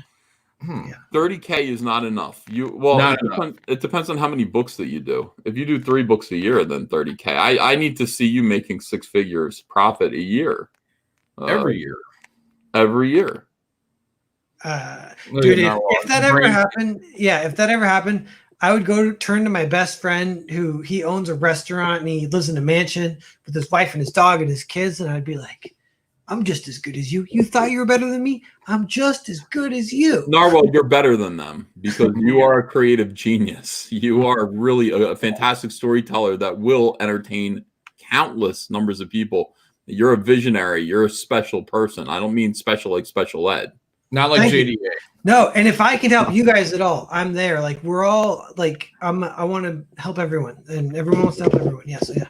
That's what ComicSgate should be. So you need to. We got to see that Narwhal is able to quit his job this year, and we're going to work towards that. We're going to work towards that end. All right. So anyway, that's what JDA was saying, and of course, the response to JDA initially was John noticing all. Hey, John, can you do me a favor and stop trying to drag the topic into your own personal war? What was the topic? I want to see this video. I haven't watched the Mike video. It's so long. I want to go over to his channel so bad. And so the response from JDA to being lectured by Mike was typical. It's no need to take such a tone. I'm replying to people's questions. Sorry, people want to talk to me. Should probably just have me on. Every day I laugh. I'm so happy about all this stuff. It's so funny. I mean, ComicSgate is hilarious. And the people around ComicSgate are hilarious too. Yeah. Do they make you mad, John? Or do they make you laugh? It makes me laugh. John Delrose gets on my nerves though. Yeah. You don't like that guy. You do not temper him well. No, I've seen him for what he was. Pretty quickly. Yeah. Yeah, 100%. He is a snake. Pixlexia, thanks for $5. Also, would a scrubby weeb manga artist ever have a chance of being a part of once she gets better and more competent at drawing? I believe in ComicSgate a lot. Yeah, of course. You could do it right now. It doesn't necessarily, being ComicSgate is a big network. It's a wide net. You might not be on my show, but there are other comic skaters who are willing to work with you and have you on and promote you. It's got to be a big network, guys. It's got to be a lot of people promoting each other all the time, making sure that everybody succeeds at their own level. And John's saying, oh, not everybody is going to make, Ethan says everyone's going to make 6 figures. No, very few. We can look at the list and see that only maybe 12 people, 12 projects have reached 6 figures. So clearly not everybody's going to do that. That's rarefied air, but it's possible. What is definitely probable and likely is that your book is going to get funded and you are going to you're going to improve on that. Should you perform properly, get your book to these people, your backers, you'll improve on it the second time.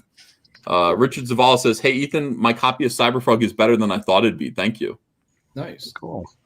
Have you guys seen Karma Grayscale from Michael Derrick? That's a good one to quick shout out is all. That one hit 8K, his first book. I really want to beat 8K. He's at 2K right now with 2 weeks to go. So if CG isn't dead, we will get him past 8K. I would love to see that. The Fat Man 56 says Raging Golden Eagle rules by Blade Devil. Blade Devil by Raging Golden Eagle. Yeah, everybody's doing books. Yellow Flash is going to do a comic too. By the way, if Yellow Flash does a comic and it performs like Tug, then that just validates what we're talking about here. Just get an audience, get yourself an audience and produce the best piece of work that you can. And you're going to succeed. Yeah. What can I say? Quality matters too, guys. Quality of the book. It's step one is getting your own YouTube channel, building that up, building out your network, promote ComicSgate, be ComicSgate. That's the one unifying thing we all have. If everybody wants to succeed, we promote ComicSgate. We don't shy away from the name. We embrace it, give it a big old hug, and quality in the book. That's going to help move your product as well. So even if you're a young artist, you can launch a campaign. It may not do so well, but look, it's going to be a process. I tell people get on the 5-year plan. If you're an artist, it may take longer. Look, it can take a decade to become like a real competent comic book artist. It's tough. It's tough work. But if you're going to do it anyways and you're going to stick with it, then get on board. Build your channel now, and then by the time that you are prime, you might succeed in just building that audience. And that's going to look. I mean, it doesn't really. I believe when you have a large enough audience, it doesn't really matter like the quality. People will come in and they'll support you because they like you and they want to be sure that you are fed so that you can keep coming on YouTube. On the other hand, if you build up a moderate audience, but you're become a really good artist, that's going to help you as well. But to think that you can do with no marketing device, which is YouTube, that is your marketing device. If you have no marketing device and if you're a beginner, you're going to fail. So you got to get the YouTube going first, build out the network, and then you as you improve in your art, you will see sales grow from there. Yeah, 100%. We've got some. I mean, I'm still looking at this incredible Rob Willis drawing. We have just great talent here. Yeah, CG can replace college. Like that's what advice I would give to any like high school kid. Do not go to art school. Do not spend $100,000 on education when all you have to do is come to us and ask us questions because we will answer them. Well, not an art education. Let's back that up here. Just go ahead and get educated in other ways, but don't go to art school.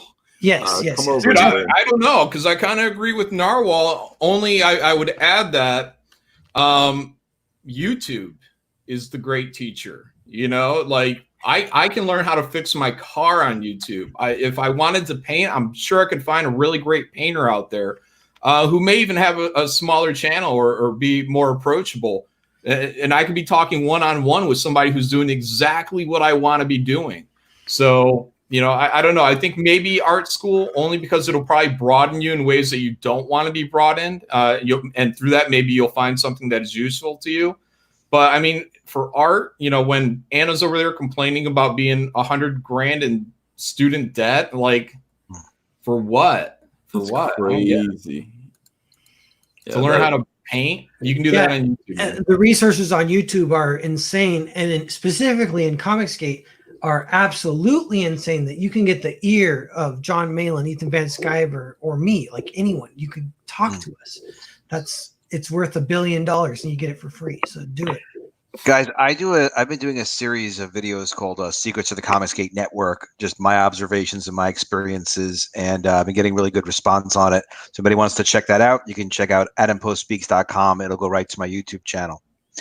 And on that, gentlemen, I'm going to get some sleep. Love being on with you guys. Love Comicsgate. Love the network. Narwhal, I can't tell you how happy I am for you. This is your breakout book, and going to see more and more great things for you, man. Thank you. All right, guys. Have a great night. Yeah, good night.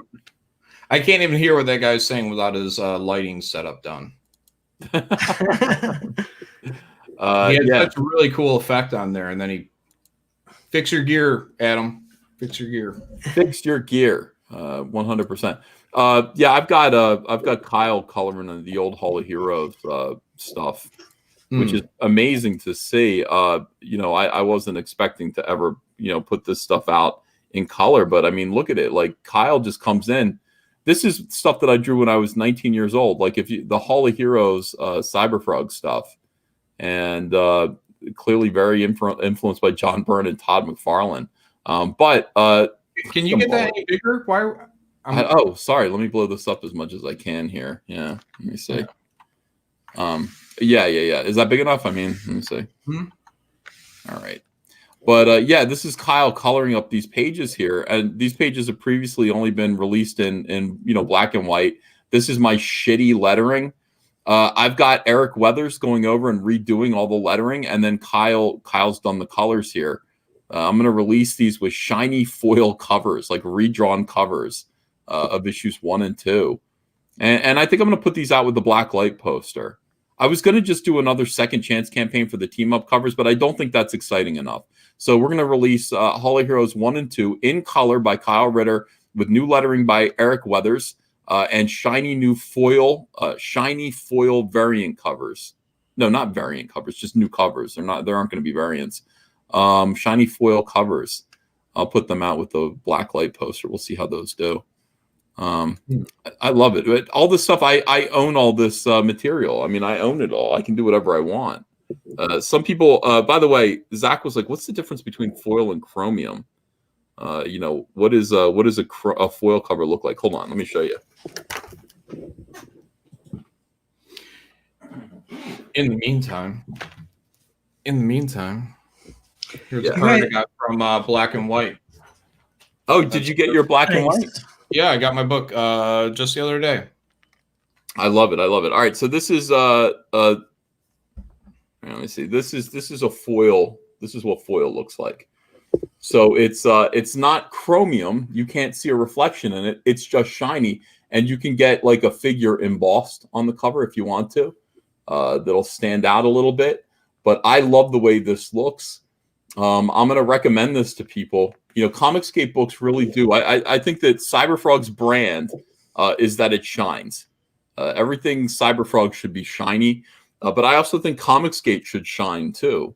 So, you know, think about using foil. This is not too expensive, and it looks beautiful. It looks absolutely beautiful. Java the Cuck says, I like it better than chromium. It lays flat too. That's the other advantage.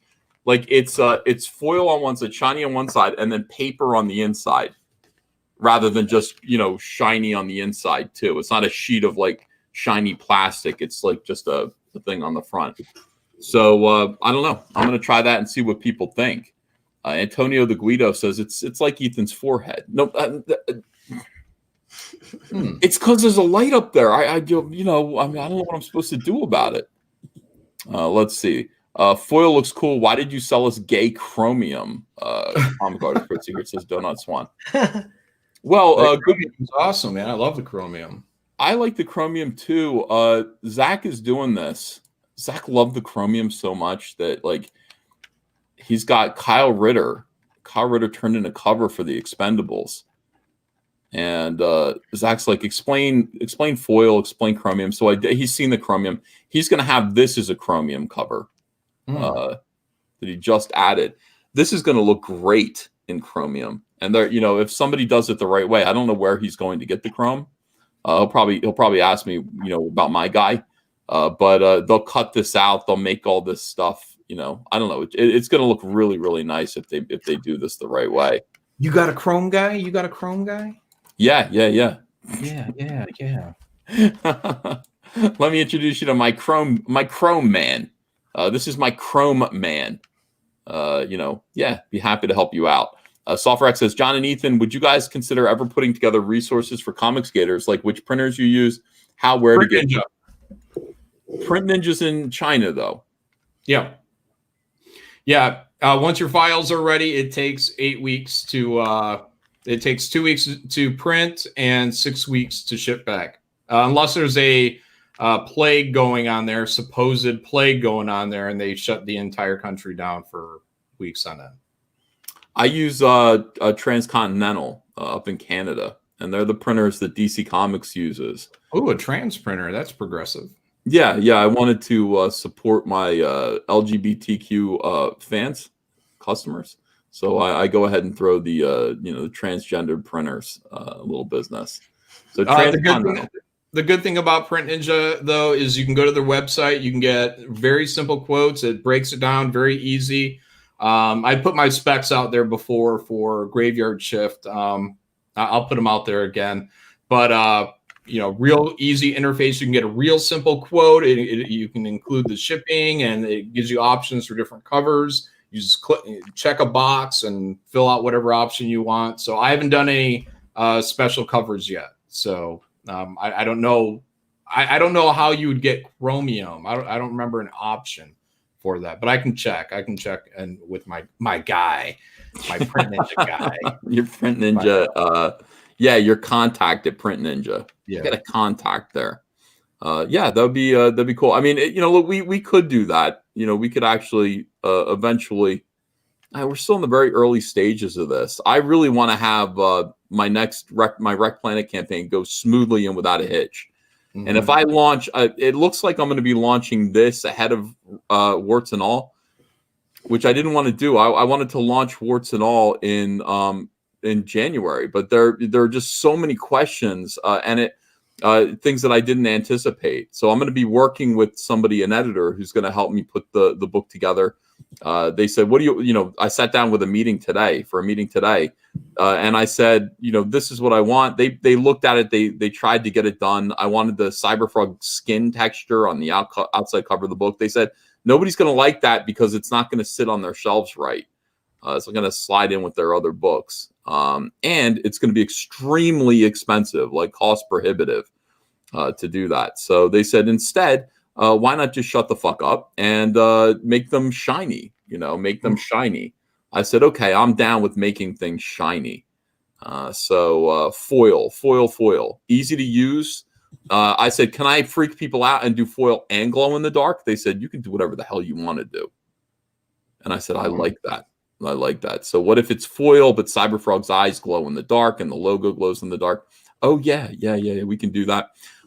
And I got to work with somebody. They're going to give me a book map. And the book map is, okay, so you've got, Cyberfrog 1 and 2 here. You want to put a page or two here with you talking shit. And then after that, you can talk some more shit. You want to put other content throughout. We got to actually have a book map talking about what the book's actually going to contain. Okay, all right. In the meantime, I'm just drawing Wrecked Planet.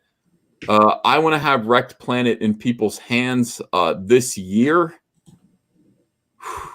When are you planning on launch the campaign?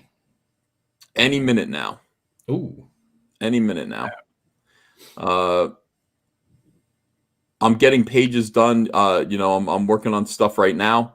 It's 48 pages. I'm not going to go beyond that. Anything else is I just have to learn to cut things off and say it's 48 pages. That's it. And get that book done. I would like to have that in people's hands for Christmas so that I could go ahead and also in the autumn launch Rainbow Brute and get both of those campaigns underway. Long awaited. Yeah. So we can't fuck around too much. Time is time is kind of passing by. Are Cecil and Anna coming in here? Wait, what is this? Cecil gets screwed again. LOL. Where's Cecil? Is he supposed to be in here? He pulled a Doug. Look, he got his money. And he just beat it. Sulfur X says, will the Comicsgate docu start shooting this year? That is entirely up to Adam Friended. Now, Adam Friended is a filmmaker. Adam Friended comes in here all the time. Adam Friended takes notes about things. He asks questions. Adam Friended is pro Comicsgate, we think, unless he's really Adam Unfriended. We have abused Adam. We've called him Edwin. We called Adam Friended Edwin Boyette too, and then he's become Adwin Boyfriended, which is the combination. Adwin Boyfriended is Adam Friended and Edwin Boyette together as some kind of weird composite clone. Adwin Boyfriended. But he takes notes. He's a filmmaker, and he has considered making a documentary about all this. But really, how does this story end? We don't know how it ends, and I don't think it ever does end. I think we just continue doing this. So, I'm not really sure about that. People are calling him Adam Rear-Ended. That's not that's not nice at all. All right, let me read these super chats here. By Devil Go RGE. Insert Foot Theater says, please watch our animated Sweeper Frog Reviews Cyberfrog video. Happy to make animated promos to promote. Planning a comic for Rad Cartoons, too. I watched that. I liked the Sweeper Frog review. I love that. Other people told me to shut up when I watched. I really liked it. Loch Ness Yoshi says, hey, I appreciate the advice from the other night. I did a review of the Cyberfrog Ash Cans. Hope you all like it. Well Hung and Dunk says, John Malin stole AOC's eyebrows. Sulfur X says, doesn't Zach use a fulfillment center to ship? I think so. I'm not even really sure. I think sometimes he does. Dorby says Mitch chose to overwhelm himself, waiting on Red Rooster with a frowny face. Yeah, I mean, again, the thing about Mitch is going to get the book done.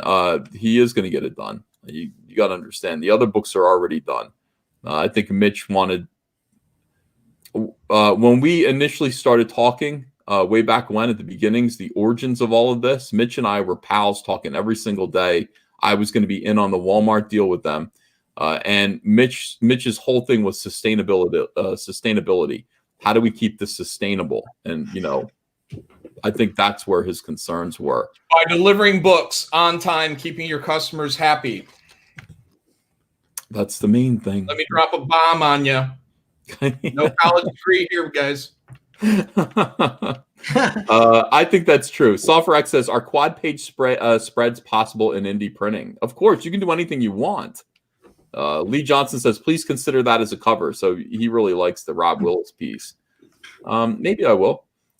Please consider a Rob Willis Cyberfrog variant cover, says Lee Johnson.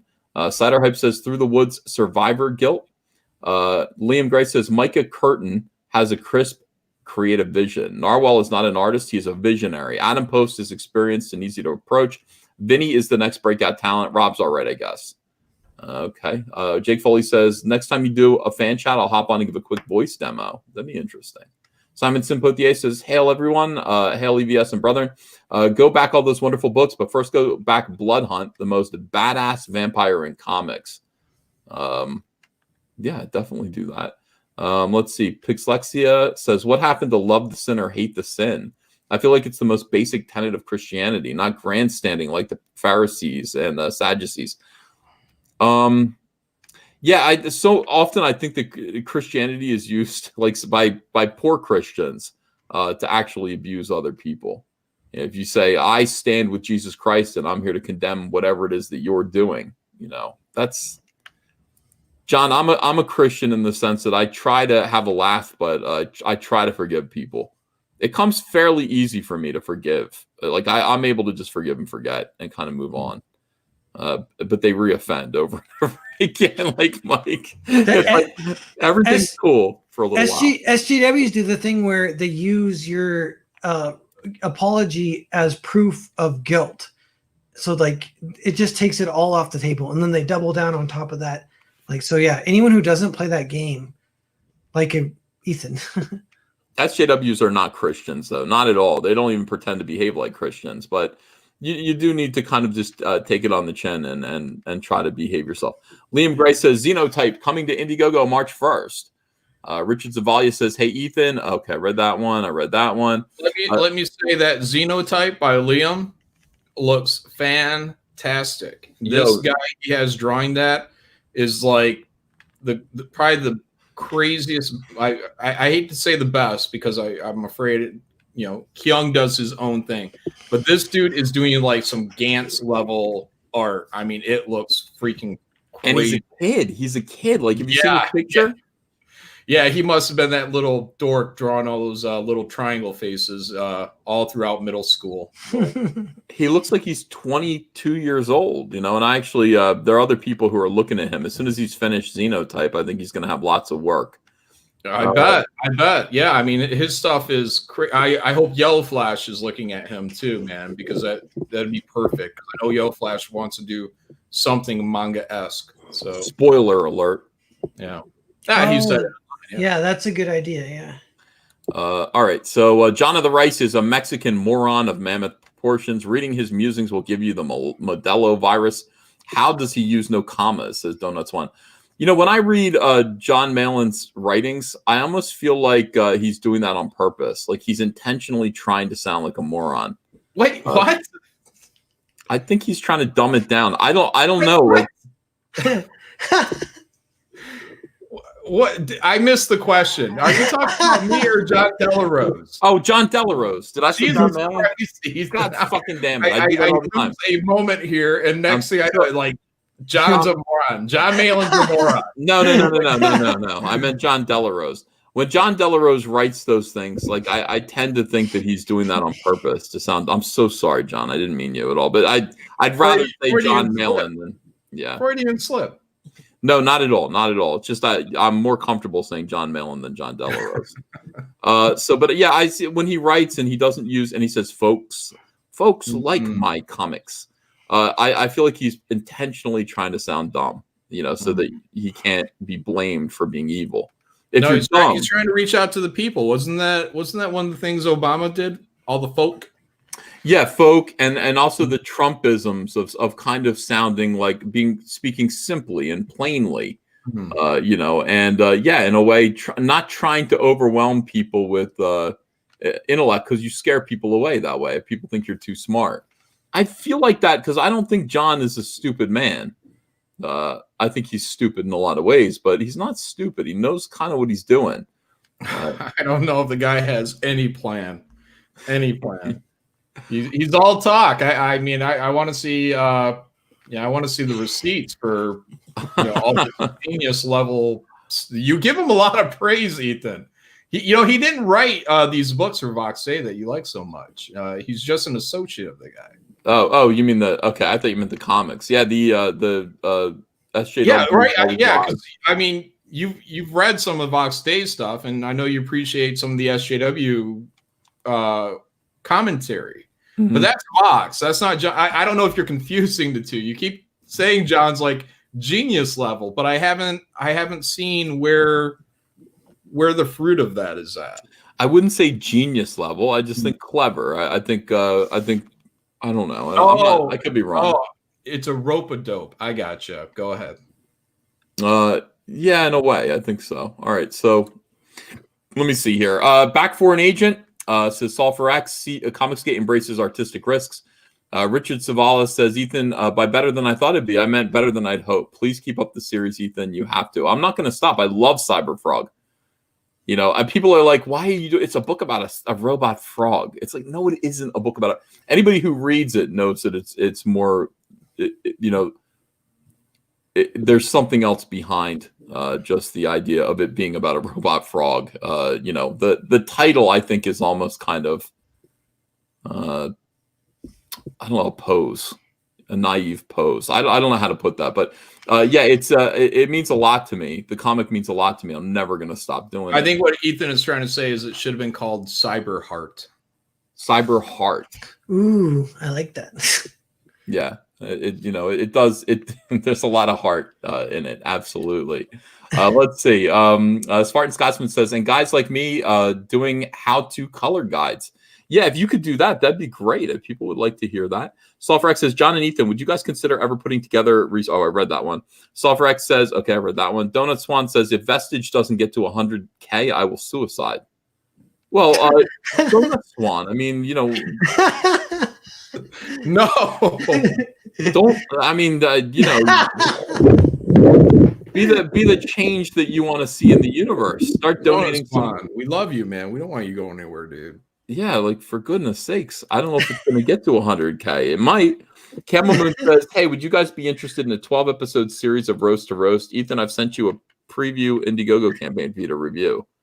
12 episodes. Well, I'd be interested in you doing it all the time. I don't know if there should be like a 12 episode. I don't know how you crowdfund that. I don't know what people would get. Oh my God, Ethan. Jump of the Cock says you should have a conversation with Camel Moon. That's who did that? Yeah. I think that would be great. I think a crowdfund for whatever amount that dude needs, and you release them as regular content on your channel. I mean, that's interesting. Yeah, I mean, he's doing them on the cheap, I mean, I don't know what kind of legalities are involved. It's parody. It's clearly parody. But yeah, that would be something people I think would look forward to being released on your channels, like a weekly or a monthly, just bit of nonsense. You know what I mean? People really, really like them. And yeah, I mean, I would, I didn't look at it that way. Okay. All right, so let's talk Camel Moon. Let's see what's up with that. Let me just talk about the campaigns real quick, if you guys don't mind. I've got these are the ones that I'm promoting currently, the ones that are still up. This, of course, is the Expendables by your boy Zach. The Expendables Go to Hell, and everyone's excited about this. This has taken the world by storm. $110,457. This is our biggest hit right now, because Graveyard Shift 2, the Andrew Huerta cover, closed down. Only ran 30 days. Yeah. Mm-hmm. You feel good about that? You feel as promised. I'm a man of my word. Well, why make that promise? Because it's a limited time. It's fun. It's exciting, and I got I have at that time specifically, I have other responsibilities like getting graveyard shift done. So, doing a campaign, as a lot of us have found out, it's very difficult to get work done during that time because you always are like, I got to get online. And if you remember, Ethan, right after we did, I think the New Year's stream, yeah, Ethan's like, yeah, this thing's gonna go really big. We're gonna promote this. And I go to Ethan, I don't know if I can promote this. I gotta get this book finished. And but that's what it ended up being. Ethan would be on a stream and send me a link, and all of a sudden it's like 8 hours have gone by. Yeah, I gotta promote. Yeah, then we do 4 hour, 5 hours streams. And, it's a lot of, it can be hectic, but it can also be a lot of fun. I mean, that's why we end up getting online and doing these things anyways, because we do have fun. Yeah. But from that, not a lot of work gets done. If I would have extended it another 60 days, it would have been even more difficult for me to finish it when I did. So, it's for the audience, it's short. It's same with my main campaigns. I only run those 60 days, 30 and 30. And it keeps it exciting. And what we've seen, at least from what I've seen with my own experience, is that I'm able to raise the same amount of money as someone like Mike Miller, who I would say is on my level, that he takes 6 months to raise. And I think that's because people know it's limited, it's on their mind, it stays exciting. And when they just run till doomsday, for me, I'm just like, it's like a Walking Dead corpse. And I just want to shut off the salesperson and get back to drawing and getting online and having, good conversations about frivolous shit like, tonight, so. Yeah, I agree with you. All right, so Cash Grab is Cecil's book, and Cash Grab's moving again. I love it. Add a little bit of product to the campaign that people want to buy, and look at this. Every time I refresh it went up $1,000. That's awesome. Cecil's gonna hit 100,000 probably by tomorrow night. I would say, with these new flasks, and that's the thing. I hope he streams with us. Wouldn't that be nice? That would be good. I don't know where he is. I thought he was going to come in here. I guess he was streaming with Anna earlier, and Anna got drunker, so that's what I'm reading in the chat. I don't know, but Cecil's Cash Grab graphic novel, $96,511. Can't wait until this flips to 100,000. I can't wait. Foreign Agent, Narwhal. What's Foreign Agent about? It's two soldiers come to a house. They speak different languages and they trade drawings to try to understand each other. At that point, it becomes a comic within a comic, and they make a shady deal. And whether or not this deal will pan out, you need to see how it plays from there, kind of. I love it. You're getting more backers. $15,745 for this. Let's keep supporting Foreign Agent, guys. Through the Woods Collected Edition. We had Vinny T on earlier. Vinny T's campaign just passed 15,000 today. That's exciting. Rob Arnold's Replicator Remastered. Wow, past 8,000 today, and is continuing to do pretty good business for Rob. Downcast Rise and Fall. This is Downcast 2 by Clint Stoker, the great grandson of Bram Stoker, the creator of Dracula. Wait. It's true. It might be true. He's actually the 11th, third cousin or some word like that, but yeah. Good enough. So directly in the bloodline of Bram Stoker. Well, he got the last name. I mean, that's the thing. That's true. He actually said that's weird too. He said that name ended, that name completely ended. There was someone who didn't have any kids. Then randomly, some other Stoker came up in his family and that became his last name. But then he's also happens to be related to Bram Stoker, which is totally simulation theory style. And the last thing about it I'll say is Bram Stoker. Did you know Bram is short for Abraham? Abraham, yeah. Yeah, I did not know that. Everyone knows that, Narwhal. Narwhal thinking he's dropping wisdom. Yeah. I would change my name to Vlad Stoker if I were Clint at this point. Vlad Stoker. Vlad Poker. Yeah, and then just go ahead and just become goth. Can you imagine Clint going goth? Well, yeah, I can. Yeah, with that Full Metal Jacket look of his. Hell yeah, man. Vlad Stoker, all in black, doing that little down his brow look. I mean, he looks like a killer, man. We need this guy to exist. Yeah, dude. I told him to watch Near Dark by Catherine Bigelow, that old vampire movie from 1988. Classic. But yeah, for inspiration or whatever, man. I recommended that he do Dracula versus King Kong. They're two, properties that are public domain. So Dracula versus King Kong, and I said, chat, what do you got for ideas? John, they came up with a good idea. They just said, what if Dracula and King Kong are both in love with the same woman for different reasons? Like Anne Darrow, like Dracula wants to possess Anne Darrow. King Kong They're both in love with a giant ape. No. It's a human woman. It couldn't be a giant ape. Dracula wouldn't want to bang a giant ape. I mean, King Kong likes. Have you asked him? No. No, I haven't. So to be fair, I haven't asked him. I just assume. But somebody said, what if Dracula bit King Kong and he became a vampire gorilla? And I mean, already it's just off the chain. I mean, that's fucking. You could do stuff with that, right? I mean, yeah. All right, he's probably not going to do that. Napalm Brothers. This is the campaign being promoted by Comic Book Hut to spite me.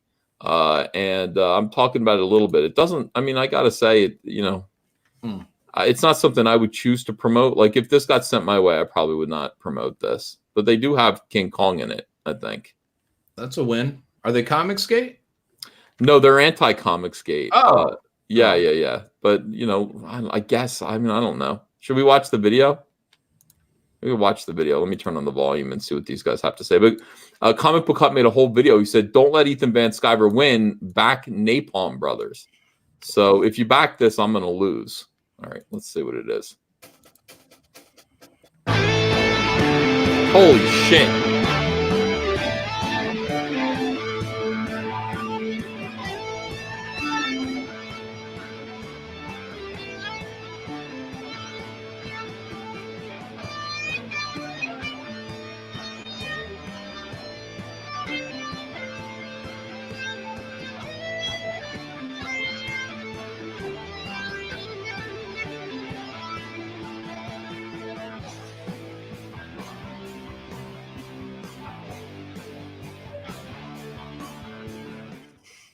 Salutations from the Sixth Side. This is Six Skill Combat. And I'm here to tell you about the Napalm Brothers issue 1. It's called Ride Fast, Die Last, and it's the first installment of a 3-book story arc. And it tells a tale of two veterans from a different perspective. This is 6 Scale Combat. This guy is on my dick all the time. Like this guy's bothering me all day long. Andrew, you know about that? I don't mean literally. Oh. I mean like figuratively. He sounds like the other guy. He sounds like the guy who steals Cecil's hot dog. Yeah, a little bit. Well, is he British or Australian? I can't really tell. Well, let's listen a little bit more. And of narrative. The Napalm Brothers combines history, political commentary, and 1970s inspired humor. Now, the book is lettered, colored, and drawn by me. It's completely done. We've already had a couple of print proofs. So as soon as the campaign is finished, we will ship these books. So there's no waiting for a year and all that nonsense. That's a shot at me. Yeah. Well, good news. If you only sell 6 copies, I'm pretty sure you're going to ship them on time. They're going to do better. Look, at least 5% of your audience is the industry that hates you, so they'll back this. Yeah, well, that's true. That's true. All right, we'll see about that. We're going to have a couple of awesome campaign tiers. At the $1,500 mark, we're going to add an ashcan called Charlie in the Wire. And at $2,500, we're going to add the death of awesome death cards. At both projects, we have a co-artist called Tony Sizzle that donated some superb art. Now, I'd like to thank Doug Garrett for the intro tune and for getting involved with Great Press. And I really hope everybody backs this campaign. Oh.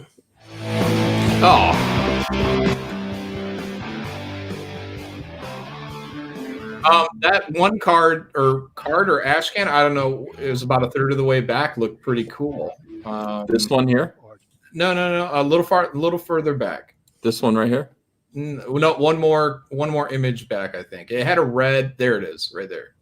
That on the left, that looks freaking cool. I like that. Charlie in the Wire. Are you being serious?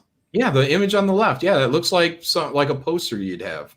like a psychedelic, crazy, weird thing. Ethan, you want have a sticker or something of that? I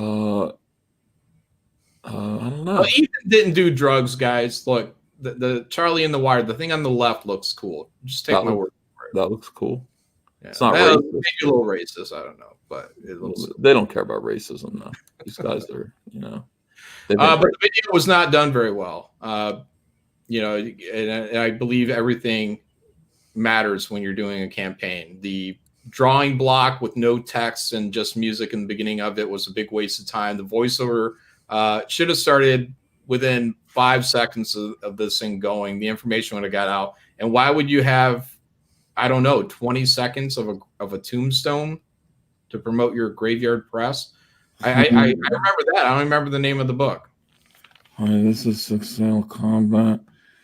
Yeah, my comic, you're not gonna have to wait a year for my comic when it's done. We're gonna ship it. Oh, that's the part that stuck with Ethan. You're not gonna have to wait. We're gonna give you a comic.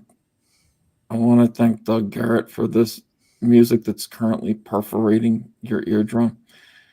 Thank you. And getting PDF, that's a kiss of death for a campaign. There's way too much text there on the left side. All we need is about a paragraph of information. And we want to know the page count. Yeah, what is the page count? Every image in the tiers, like all those tier images, should be an image of what is actually in that tier. So if it's one book, we should see one copy. If it's 2 copies, we should see 2. If there's a trading card, you should put that in there. Each one of those icons is an opportunity for you to be selling that book to someone who's just coming on here to buy something. I gotta say, like, you know, not to be mean, but like, I'm not gonna say it. Never mind. I'm not being mean. I say this to comic skaters all the time. So I'm being consistent with this guy. Your campaign needs work, and you know, I think you can. You know, what's all further down there, Ethan? Do you mind scrolling down? No, not at all. Yeah. See, at least it doesn't look like the scroll bar is too big, so it looks like he's probably kept it to the art. That's good. Let's see if there's stretch goals. 1,500, you get the ash can that you want. Oh, yeah, look at that. $2,500, you get the death card. And that's it so far. All right, well, there you go. All the stuff on the left, I appreciate that you kept it to the art. You didn't put in a bazillion different things. You know, whether or not people are all loving your art is a different topic. But why are you shipping this stuff to the troops? You know what I mean?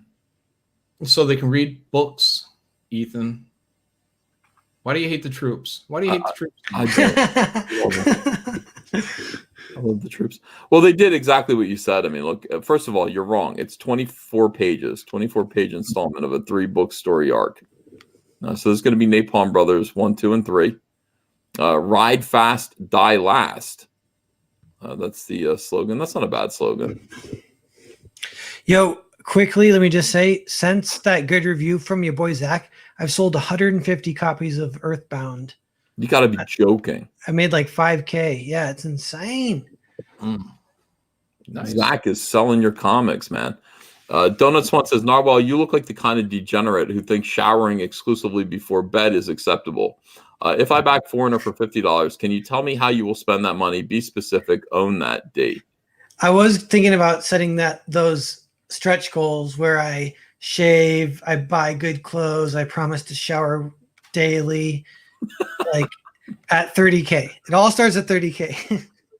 Yeah, that's good. That's good. Okay, very good. I want to say I love you all, especially Narwhal, especially John Mail, and especially everyone in the chat. I appreciate you guys. Donuts One says Suicide Pact if Vestige does not hit 100K. No. Dougie P says, who's shipping the coins? Emailed you and fulfillment. They're shipping the coins. I'm surprised you don't have yours yet. And thank you guys so much. Appreciate you. I'm going to get back to work watching Sopranos and drawing. John, you're missing out. You really should get back to it. I'm on season 2 already. I'll get back to it at some point. I don't know. I don't remember how far I got, but I remember that Uncle Junior character, and I think Tony was just telling him that he should take over. Like it was kind of resolving issues they were having. Yeah. So that's about as far as I got into it. Yeah. Oh, all right. Get back into it as soon as you can, please. I'd love to hear your thoughts about it. I feel like making videos about it, like every episode of The Sopranos. I'd really talk about it endlessly. It's as good as Twin Peaks, you know, in terms of worth analysis. Whoa. It is. No, it really is. I mean, you know, it's very carefully done. It's full of like subtle like sarcasm and funny puns. I don't know. I think it's good. All right, John, go jump over to Anna's channel. People are saying if she's still broadcasting, and I will see you guys. I'll see you guys again tomorrow. Take care. Good night, everyone.